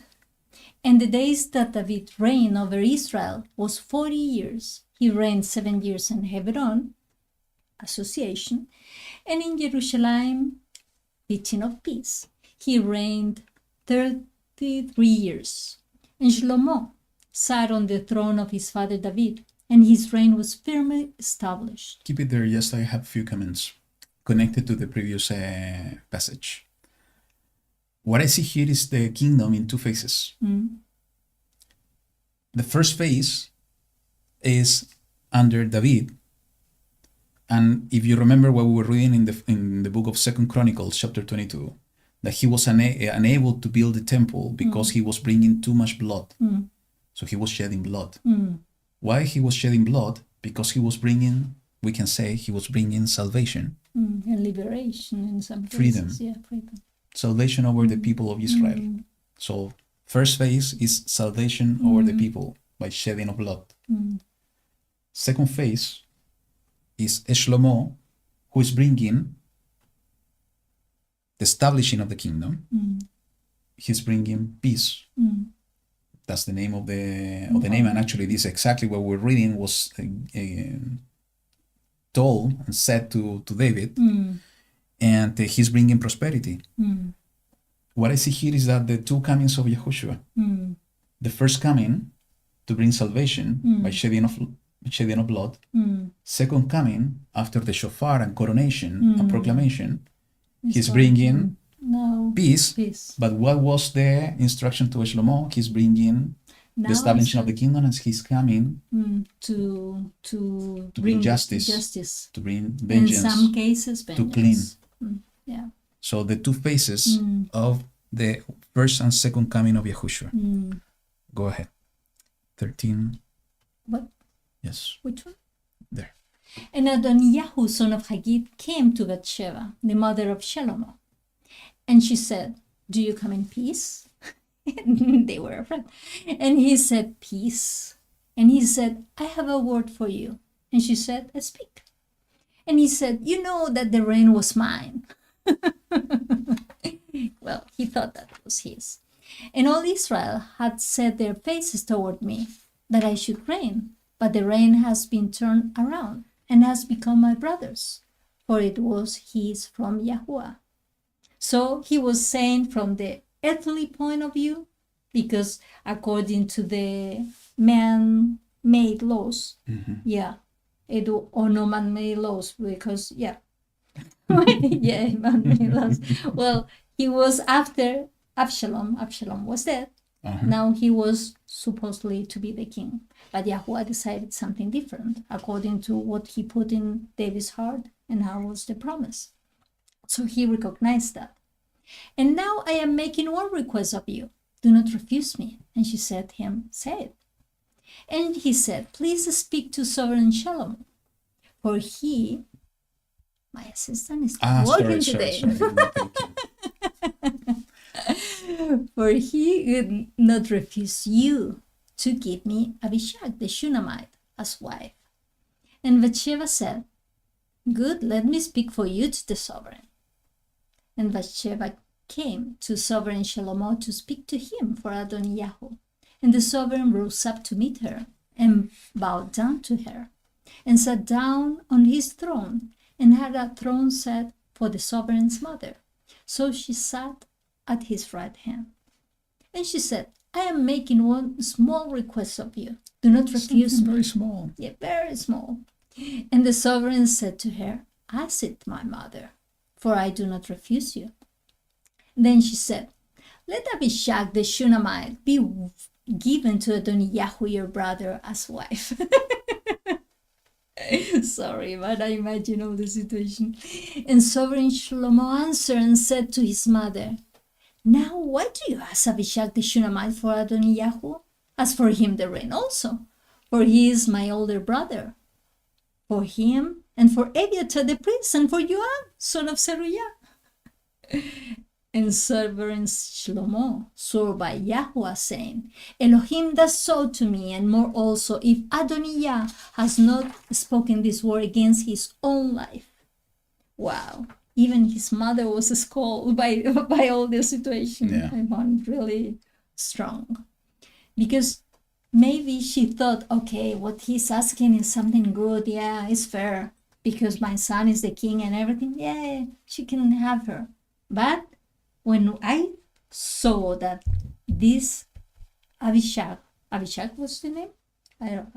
The name of Abishag, the Shunammite, was representing the New Jerusalem, maybe.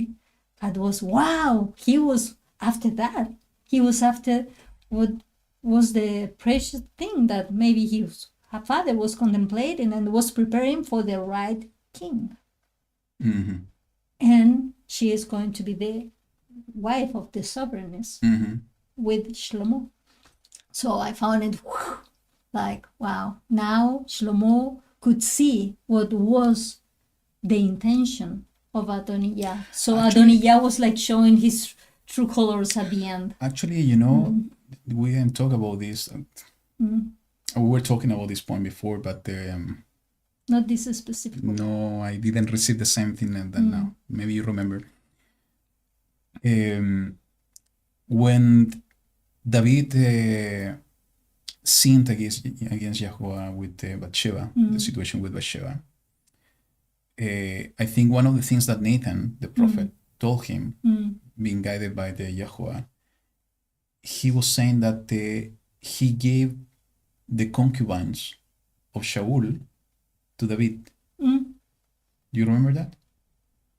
I Yeah, think because it was something he like that. was mentioned that he Was- already gave some people, Uh-huh. and he would even been able to give everything that he was asking, but he did something by his own hand. What's my point is that basically what belonged to Shaul somehow, the kingdom and even the concubines, was given to the coming king. Yeah, So it could be what we were discussing Yeah. before, that the Abishag was belonging to belonged the to king. David, so and now was it's going transferred now to yeah. belong to Shlomo. So what the Adonijah was trying to get, It's something that something. belongs to the king, in the same thing that he was trying before, trying to get and Some do a part coup of and the- get the kingdom for the himself. kingdom, yeah, and maybe he was going to start from that place, and that's why, like Shlomo was saying, well, this is a small thing. You want me also to give him the kingdom, because maybe his real interests were much more. He was a clever guy, Yeah. He has wisdom. Yeah. So Yeah. you can read the 25 because I have a few Okay. comments just to finish this part of the story. And sovereign Shlomo sent by the hand of Benayahu, son of Jehoiada, and he fell upon him, and And he he died. died. So there is a similar story in the scripture. Yes, you already read the 24th and you finish with the 25, and I'm going to make my comments and then we'll continue. Okay. Yeah. Okay. Sorry. Yeah, I was confused. Yeah. So there is a similar story in the scripture. You remember what? Which one? All of this that we have said. Adonijah who came to Bathsheba, he was telling her, why you don't talk to Shlomo about this. It's not exactly the same, but it's very similar. You don't remember. No. Let me not connect the that. dots. Yeah. Bereshit chapter 3, verse 1. And then Nahash, the serpent, was more crafty than all the lives of the field which YaHuWaH Elohim had made. And she said to the woman, is it true that Elohim has said, do not eat of every tree of the garden? And the woman said to the Nahash, we are to eat of the fruit of the trees of the garden. But of the fruit of the tree which is in the midst of the garden, Elohim has said, do not eat of it, nor touch it, lest you die. And then Nahash said to the woman, you shall certainly not die. For Elohim knows that in the day you eat of it, your eyes shall be opened, and you shall be like Elohim, knowing good and evil. So we already established somehow that Adonijah was killing in the rock of the serpent, somehow was connected to the serpent. It's a foreshadow of an anti-Mashiach. Anti-Mashiach is connected to the serpent, the dragon. Was anointed. So I was making sacrifices. Yes. Okay. He wasn't anointed. No. actually. But I He was killing the killing animals. animals. Okay. So he was somehow connected to the serpent. He's coming with words, with flatteries. Remember what we were discussing earlier? And he was coming to the woman exactly in the same fashion of the Nahash at the very beginning. And he was coming with truth and lies. Because he said, what the truth? The rain was given to Shlomo because that was the decision of YaHuWaH. And the lie somehow, the kingdom was mine. It was never his kingdom. He was trying to take it for himself. Yeah. And he was trying to deceive the woman, Bathsheba, in order to get more of the kingdom because he was still evil in his heart. And through maybe Abishag tried to take over on the kingdom of Shlomo. In the same way that the Nahash, the serpent, was trying to deceive YaHuWaH in order to get and to commit them and to make them fall down. And he was successful. And this is something that we have been talking for a while, is that who made the mistake at the end there was Adam, because Adam was in charge. He could not nullify what YaHuWaH was doing, but he decided to follow What? his wife Yeah. instead of following the path of YaHuWaH. What's happening in this whole story, that Bathsheba, being deceived by the Nahash, the new Nahash, Adonijah, was coming to Shlomo, the one that basically was providing the coverage to her. Now, yeah. But the Shlomo act in the right way. He was acting Like in righteousness rejecting. and rejecting this is not going to happen. And he was knowing that it was evil, and Behind that petition. and why he was instructing to kill Adonijah, Because now he because could see. Adonijah, he already provided a instruction, a commandment. If he is worthy, he's not going to die. If evil is found in him, he's going to die. And he He could see revealed now. himself with the evil that was in his heart. The intention that was behind that. So, the funerals is exactly the same thing. He approached the woman, not the man. Instead of going to Shlomo, he went to Bathsheba. The Nahash was doing exactly the same. Was going to YaHuWaH instead of going to Adam. He came with a mix of truth and lies. We talk about this.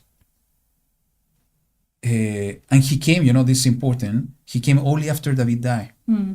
He didn't do it before. After David died, he tried to do this.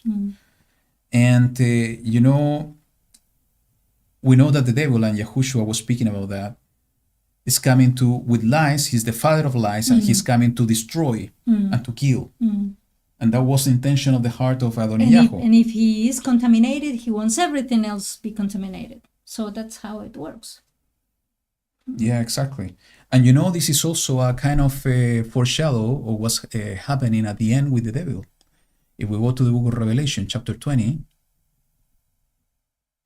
flatteries, trying to convince the people, verse 7 to 10, it says, "And when the 1,000 years have ended, Satan shall be released from his prison, and he shall go out to lead the nations astray, which are in the four corners of the earth, Gog and Magog, to gather them together for battle, whose number is as the sand of the sea.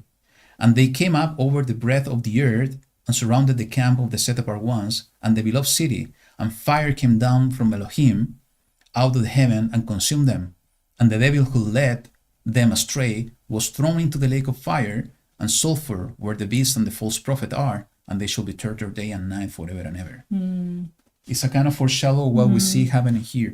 And where we see exactly the same or something similar, and let me go back to Kings, is with Nimrod. It is written in the book of Yashar that Nimrod and all the princes of Nimrod, why they built the famous tower? Because they wanted to go and battle and to kill everybody that is from the heaven and to put themselves to reign over the entire earth. So that was, it's always the intention of the dark side. And we see here the intention also over this man, Adonijah. Let's move on. 25, 26. Go ahead.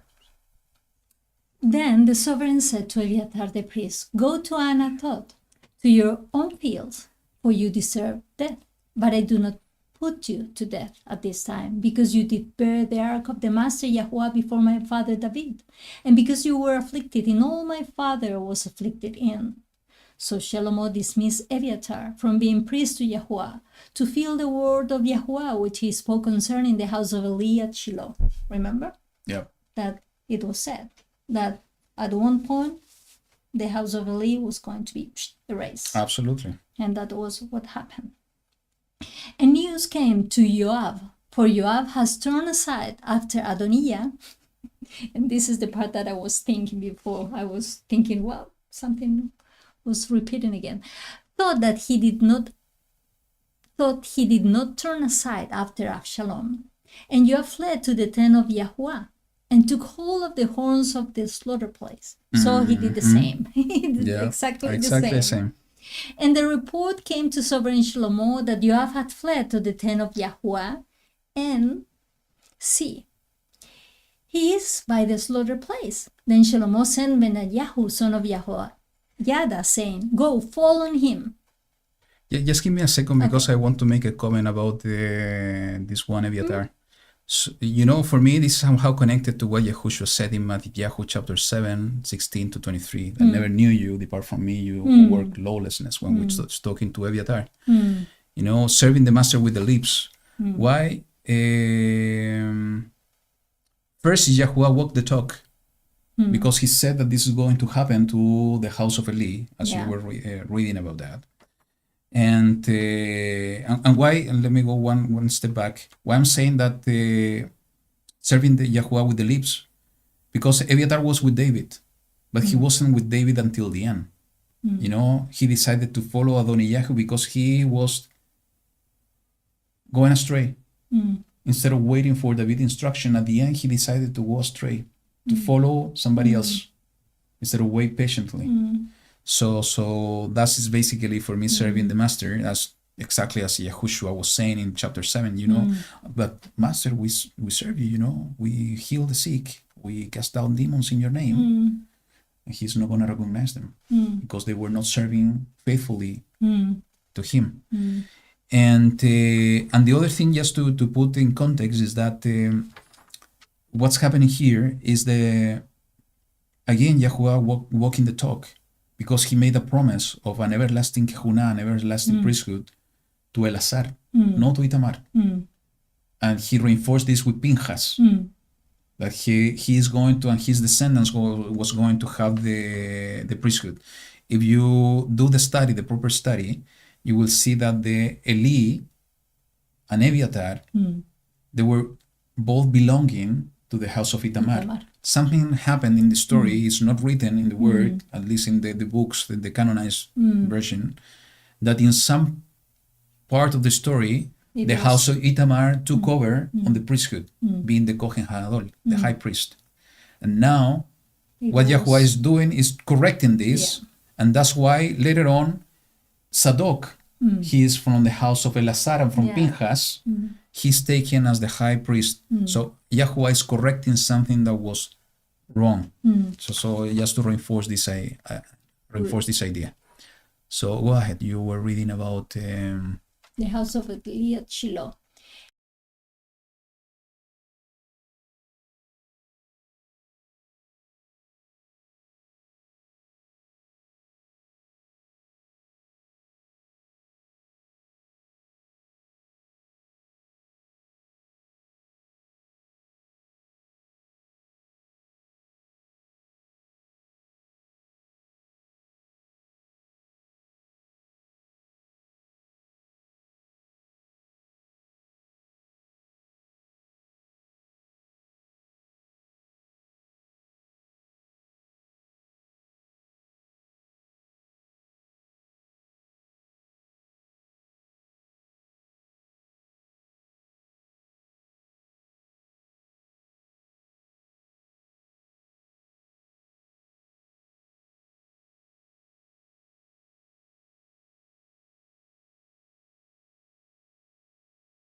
בארמונותיי. למען אחי ורעי אדברה שלום בך. שיר המעלות לדוד, עדות היא לישראל, להודות לשם אדוני. עומדות היו רגלינו בשערי ירושלים, אבקשה טוב לה. שלום שלום ירושלים, ישליו אוהבייך, יהי שלום לחילך שלווה בארמונותיי. למען אחי ורעי אדברה שלום בך.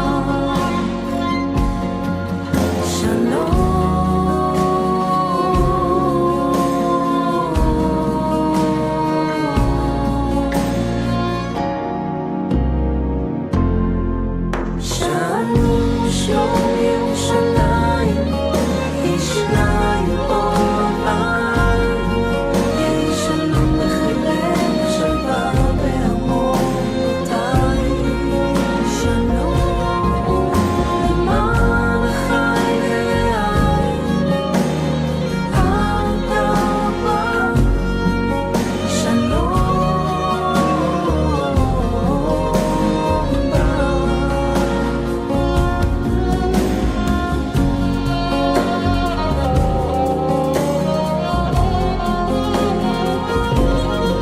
יהי שלום לחילך שלווה בארמונותיי.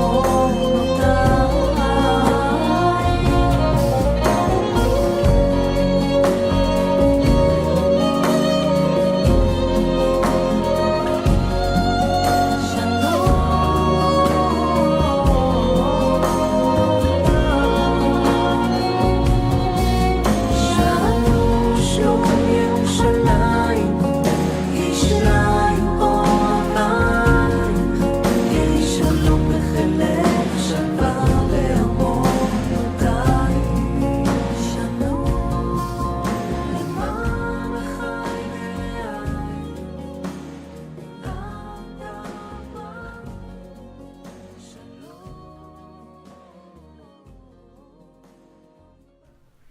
Oh, okay, now it should be working.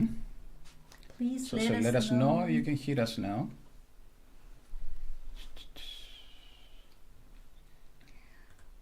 I think that is working. Now it should be working. Yes, it's the other thing. Okay. Working, working, okay. working, loud and Okay, clear. Perfect, better. perfect. So sorry for that. You know, Yeah. something is going on. I have to apply a workaround. You know, it's taking my engineering skills to to try to solve it. So let's move back. You know, because it's we are just finishing the study, and I even don't remember.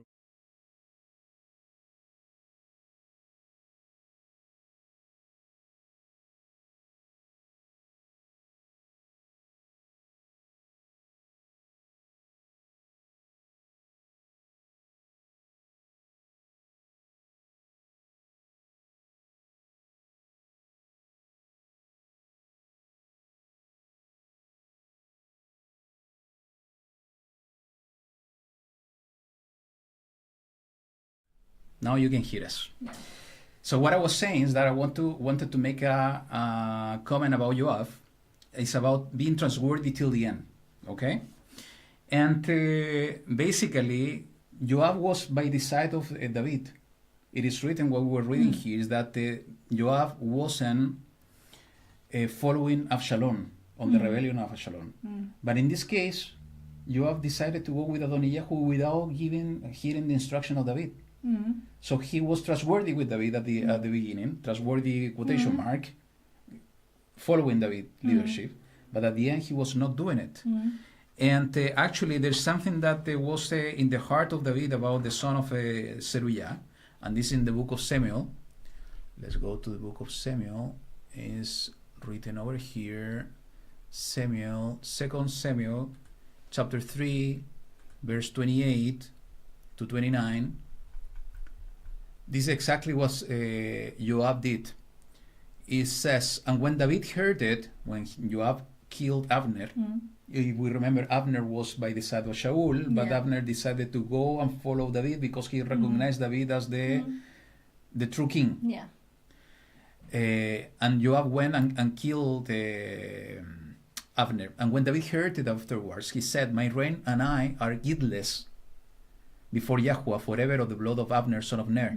Let it rest on the head of Joab and all his father's house, and let there never fail to be in the house of Joab one who has a discharge or is a leper, or who is taking hold of a staff or falls by the sword, or who lacks bread. So it's a person, he is the descendant of Joab because of what he did, coming from the mouth of David. And also it's saying in the verse 39, and this was in the heart of David, about Joab and the son of Zeruiah. And I am weak today, though anointed sovereign. And these men, the sons of Zeruiah, are too harsh for me. Let YaHuWaH repay the evildoer according to his evil.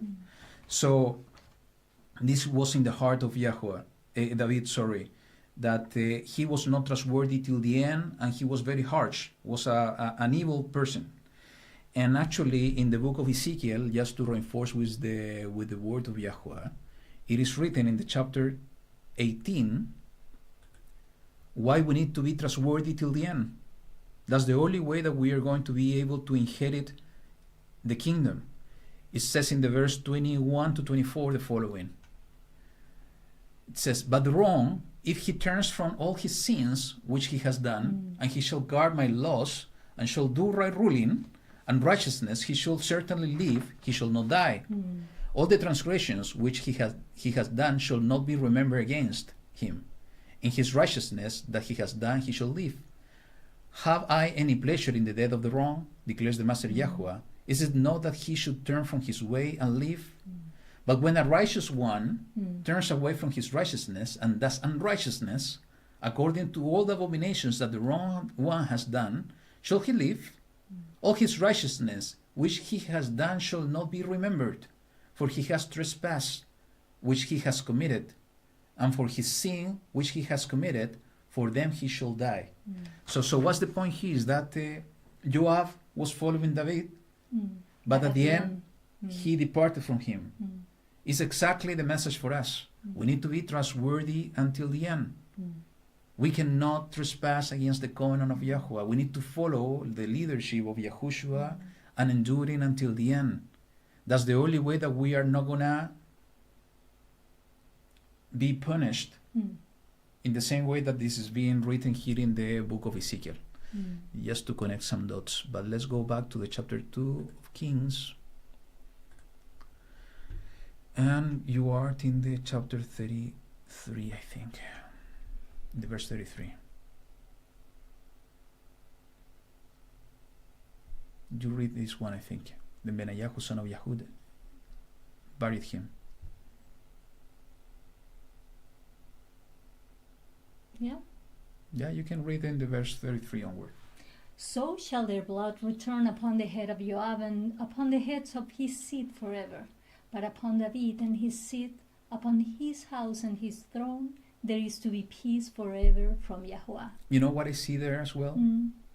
If we go even earlier, do as he has said and fall upon him, is the instruction of Shlomo, and you shall bury him, so that you take away from me and from my house and my father the blood which Joab shed without cause. So by the death of a man, it's a kind of atonement. Removing the blood that is in my house and father's house because we were guiltless, by bringing the blood on his head. This is exactly what Yahushua did. I'm not saying that Joab is a picture of Mashiach. I'm not saying that. But so basically, the death of a person, and we know that YaHuWaH put all the sins of the people on Mashiach. This is what is written in YaHuWaH chapter 53. And by his death is bringing forgiveness to the rest. And I see this beautiful picture here in the words of Shlomo by allowing this to happen. The blood is on his head, it needs to go there, and we are going to receive some kind of atonement. Okay? So go ahead. Then Benayahu, son of Jehoiada, went up and fell upon him and put him to death. And he was buried in his own house in the wilderness. And the sovereign put Benayahu, son of Jehoiada, in his place over the army. So at the end, he took the place that was empty for some time. Yeah. And the sovereign put Zadok, the priest, in the place of Abiathar. So again, he put the righteous people in the correct place. And the sovereign sent and called for Shimei, and said to him, Build yourself a house in Jerusalem, and dwell there, and do not go out from there anywhere. And it shall be on the day you go out and pass over the Wadi Kidron, know for certain that you shall die. Your blood is on your own head. This is inclusive different, because you are the responsible for your own mistakes. So he was allowing if him you to are dwell in going- Jerusalem, actually. It's going to depend on you, only in you. But remember what was the instruction of David. You are wise. You have wisdom. You know Yeah. what to do, because he said you need to let him die. Yeah. So But he was saying, come, build your house. yeah, and if live- you live there, Because you he can, saw and he understood what was the intention and what was inside. And this important connection later. Go ahead. And Shimei said to the sovereign, The word is good, and my master, the sovereign, has said, So your servant does. So Shimei dwelt in Jerusalem many days. And it came to be at the end of 3 years that 2 slaves of Shimei fled to Achish, son of Maachah, sovereign of Gath. And they informed Shimei, saying, See, your slaves are in Gath. And Shimei rose up and saddled his donkey and went to Achish at Gath to look for his slaves. And Shimei went and brought his slave from Gath. And do you imagine why maybe they went out, the slaves? And actually, yeah. That's what you want to say? Yes. Okay. Let's go to the Barim, chapter 23, verse 15 to 16.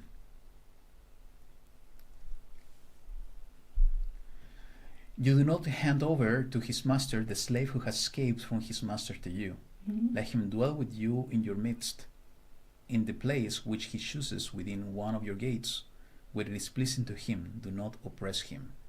So what's going on, and when we're discussing this portion, is that a servant or slave is not going to run away from his master if he's a good master. They are going to run away because they're not having a good time. Yeah, and maybe what I was thinking, since he is in Jerusalem, he's in another place. Maybe the slaves were there, but he was not worried about them. Maybe he was not leaving them, I don't know, in a provision or, I don't know, work to do, whatever. So they decided to go to some other place. So, but why? If he is not with their slaves, and their slave, if would have loved their master, maybe the slave would have gone with him to Jerusalem. Yeah. But they didn't did that. They didn't think about that option because maybe he was not a good master. Yeah, So I that's think why. I think it is exactly what's going on, and this is why is the wisdom on the part of Shlomo, because though that David said that you need to put him to death, but you are a wise man, and it was a kind of situation that Shlomo did in order for him to reveal himself as he is, and he said, you are not gonna go from this place. Yeah. And he was a bad master. He was going to take he was not following Torah. If the servants were running away from him, why he was going to go there and take them? He was not following Torah. The Torah, he is saying, the passage that I was reading in Deuteronomy is if a servant of mine is going to you, you should not hand them over to me. But somehow it's applicable and directly to me. He's running away from me, I should not go and take him. And this is exactly what Shimei did. So he revealed the intention of his heart somehow, and by revealing the intention of his heart, he was going against the instruction of the king, and Of course, committing transgression. Yeah, he was trespassing now. He is in the place where he shouldn't be. Yeah. And Shlomo was told that Shimei had gone from Jerusalem to Gad and had come back. So the sovereign sent and called for Shimei and said to him, "Did I not make you swear by YaHuWaH and warn you, saying, Know for certain that on the day you leave to go anywhere you shall certainly die? And you said to me, The word I have heard is good. And why have you not guarded the oath of YaHuWaH and the command that I gave you?" The sovereign also said to Shimei, "You shall know all the evil that your heart has known, that you did to my father David. And YaHuWaH shall return your evil on your own head. But sovereign Shlomo is blessed, and the throne of David is established before YaHuWaH forever." So the sovereign commanded Benyahu, son of YaHoiada, and he went out and fell on him, and he died. And the reign was established in the hand of Shlomo. So, I was reading just the comment from Mark here in chat, and that's true, YaHuWaH was giving such a wisdom to, in this case of the story that we just read to Shlomo, that he was doing something in order to reveal the heart of the people. All the story here is just that it was a revelation of the true conditions of the heart. And in this case, with Shimei's story, through the wisdom of YaHuWaH, Shlomo was able to force somehow Shimei to reveal his true heart and departing from the commandment. And because of departing of the commandment, he received what he received. And actually, I think it is a good lesson for us, because what is written here in the verse 43, "And why you have not guarded the oath of YaHuWaH and the command that I gave you?" Yeah. So, and this is the last note that I have here. It says, we must guard the oath of YaHuWaH, the covenant with YaHuWaH, and the commands from the king. Is those that are having keeping the commandments and has the testimony of Yahushua in their hearts. It is written in the book of Revelation. So we must guard the oath, the covenant of YaHuWaH, and the commandments, the instruction of the king Yahushua, to remain in Jerusalem. He was living in Jerusalem. He went out of Jerusalem. He was in the kingdom. He was under the coverage of the king. But he decided, because of the evil of his heart, to go against the oath, to go against the king, and to go with pride, following his own desire. So it's exactly the same lesson for us. Is that we need to keep the covenant till the end. We need to be trustworthy till the end. We need to be with the king till the end. We need to follow the lessons of our king. And who is our king? Is Yahushua HaMashiach. It's so connected to what is written. Let me change the camera here. And it's sad, because Shimei was in the place that is Jerusalem, teaching of peace, and he even put his own life on risk, going to a place that the meaning is oppression. Is in a wine press. God is a wine press, and the other Makkah is oppression. They were when they fled. So he was changing that for that. And maybe, sorry if I interrupt you, go ahead. but what I was thinking while you were talking is, maybe this lesson is for us, if we can consider maybe who we are. We are going to be of those who the king is going to establish in the right position because he knows that we belong to that place, or we are going to be like well, not the one that he proclaimed himself a king, but or we are going to be like Shimei, that at the beginning it was talking bad against the king. He had the opportunity to be in the place, receiving the instruction, living in a place of peace, or we are going because we have something that is going to take us out of that place, and we are going to be receiving the punishment of death because our own actions, or maybe because like Joab, he was causing some death when it was a time of peace. So maybe we are in some of that kind of potential also places. So maybe we need to study our life, where we are, what is going to be from us. It's Like a warning. It's not like we are all, but we could be. We can think that we are okay, but you see, and you said, this Joab maybe was following David, and at the very end, he was doing something that was not okay. So yes, the main takeaways of this study, this chapter, is a foreshadow of Mashiach. You know, David acting as the father, Shlomo as the son. You know, we need to be trustworthy to the covenant to the father till the end. We cannot depart from the father till the end.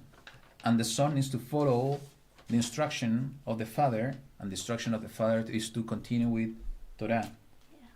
And he needs to continue till the end in order to get the promise of the throne till the end. Everybody that is following the son, the new king, needs to follow the same thing, Torah. Needs to follow the way of YaHuWaH, needs to be trustworthy to the end. He is keeping the commandment and the testimony of the king.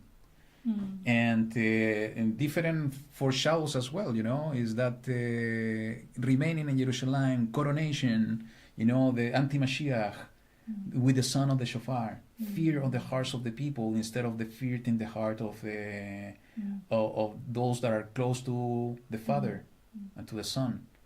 Is that, you know, that we need to be strong and man, courageous.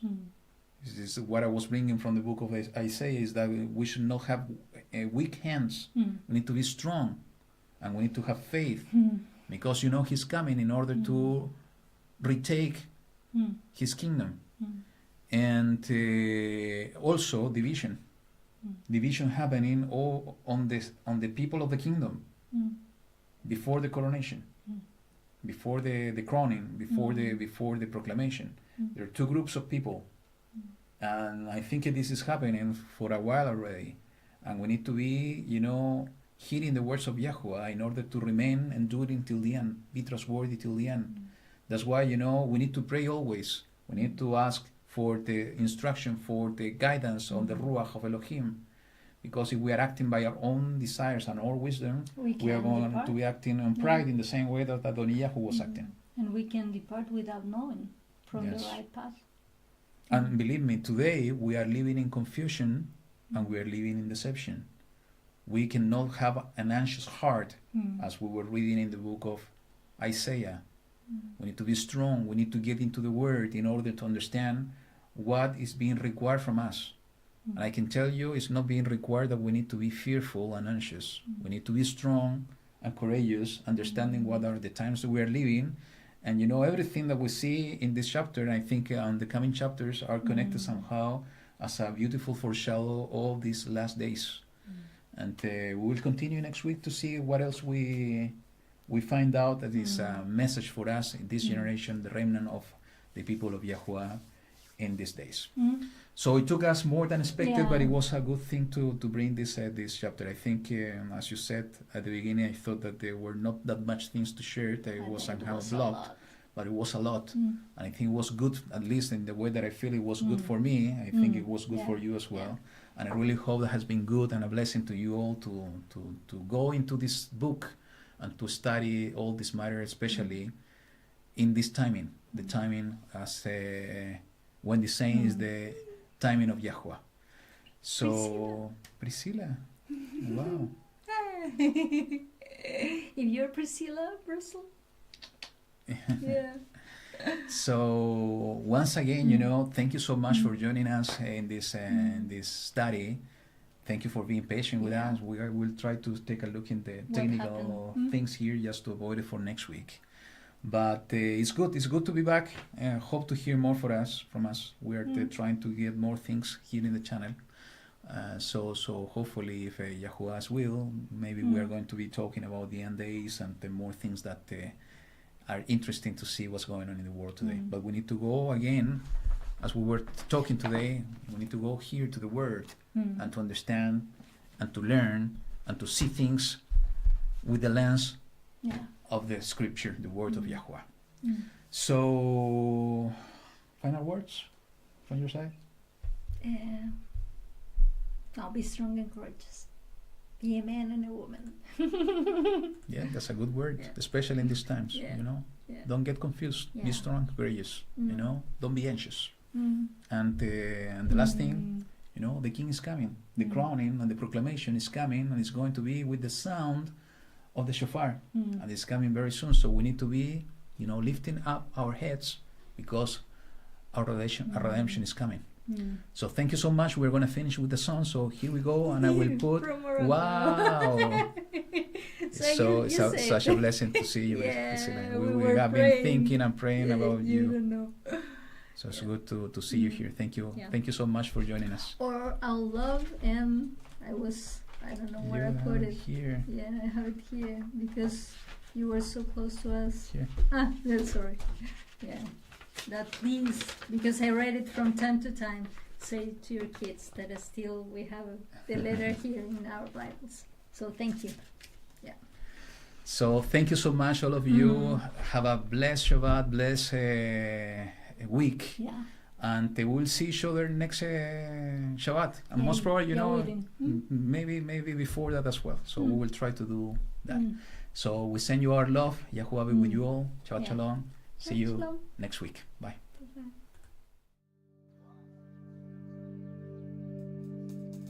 אנו קוראים לך ישוע, ישוע, ישוע, ישוע.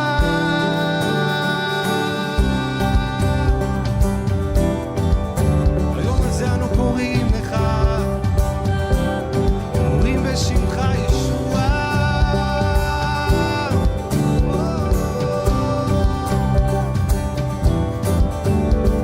השמיים מספרים כבודם ומעשה ידיו הרקיע, יום ליום ליום יביע, ולילה ללילה.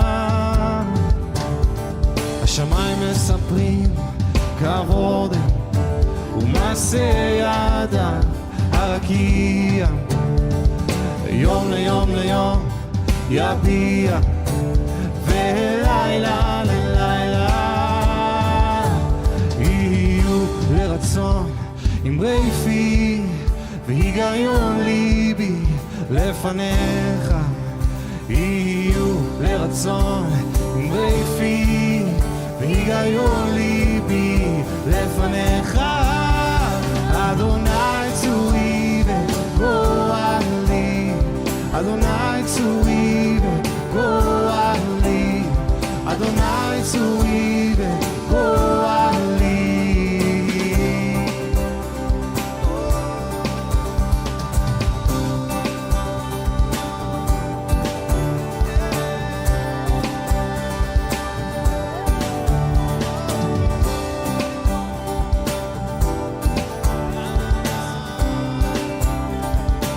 שמיים השמיים מספרים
כחתן יוצא מחופתו, והוא כחתן יוצא מחופתו, יסיס כגיבור.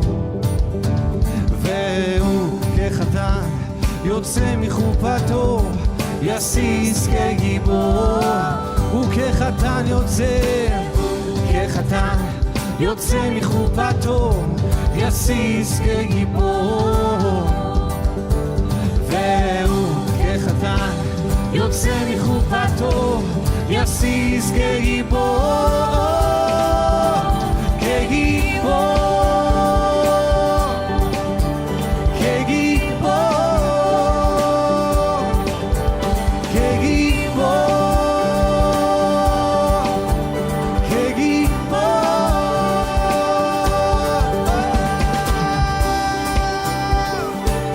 שובע, הושיע,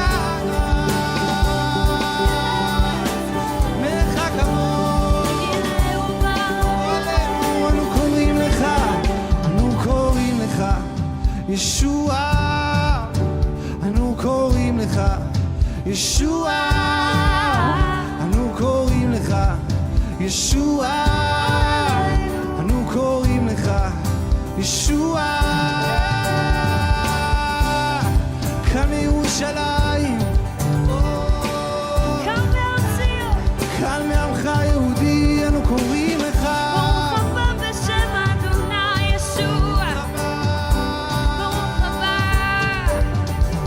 ברוך הבא בשם אדוני,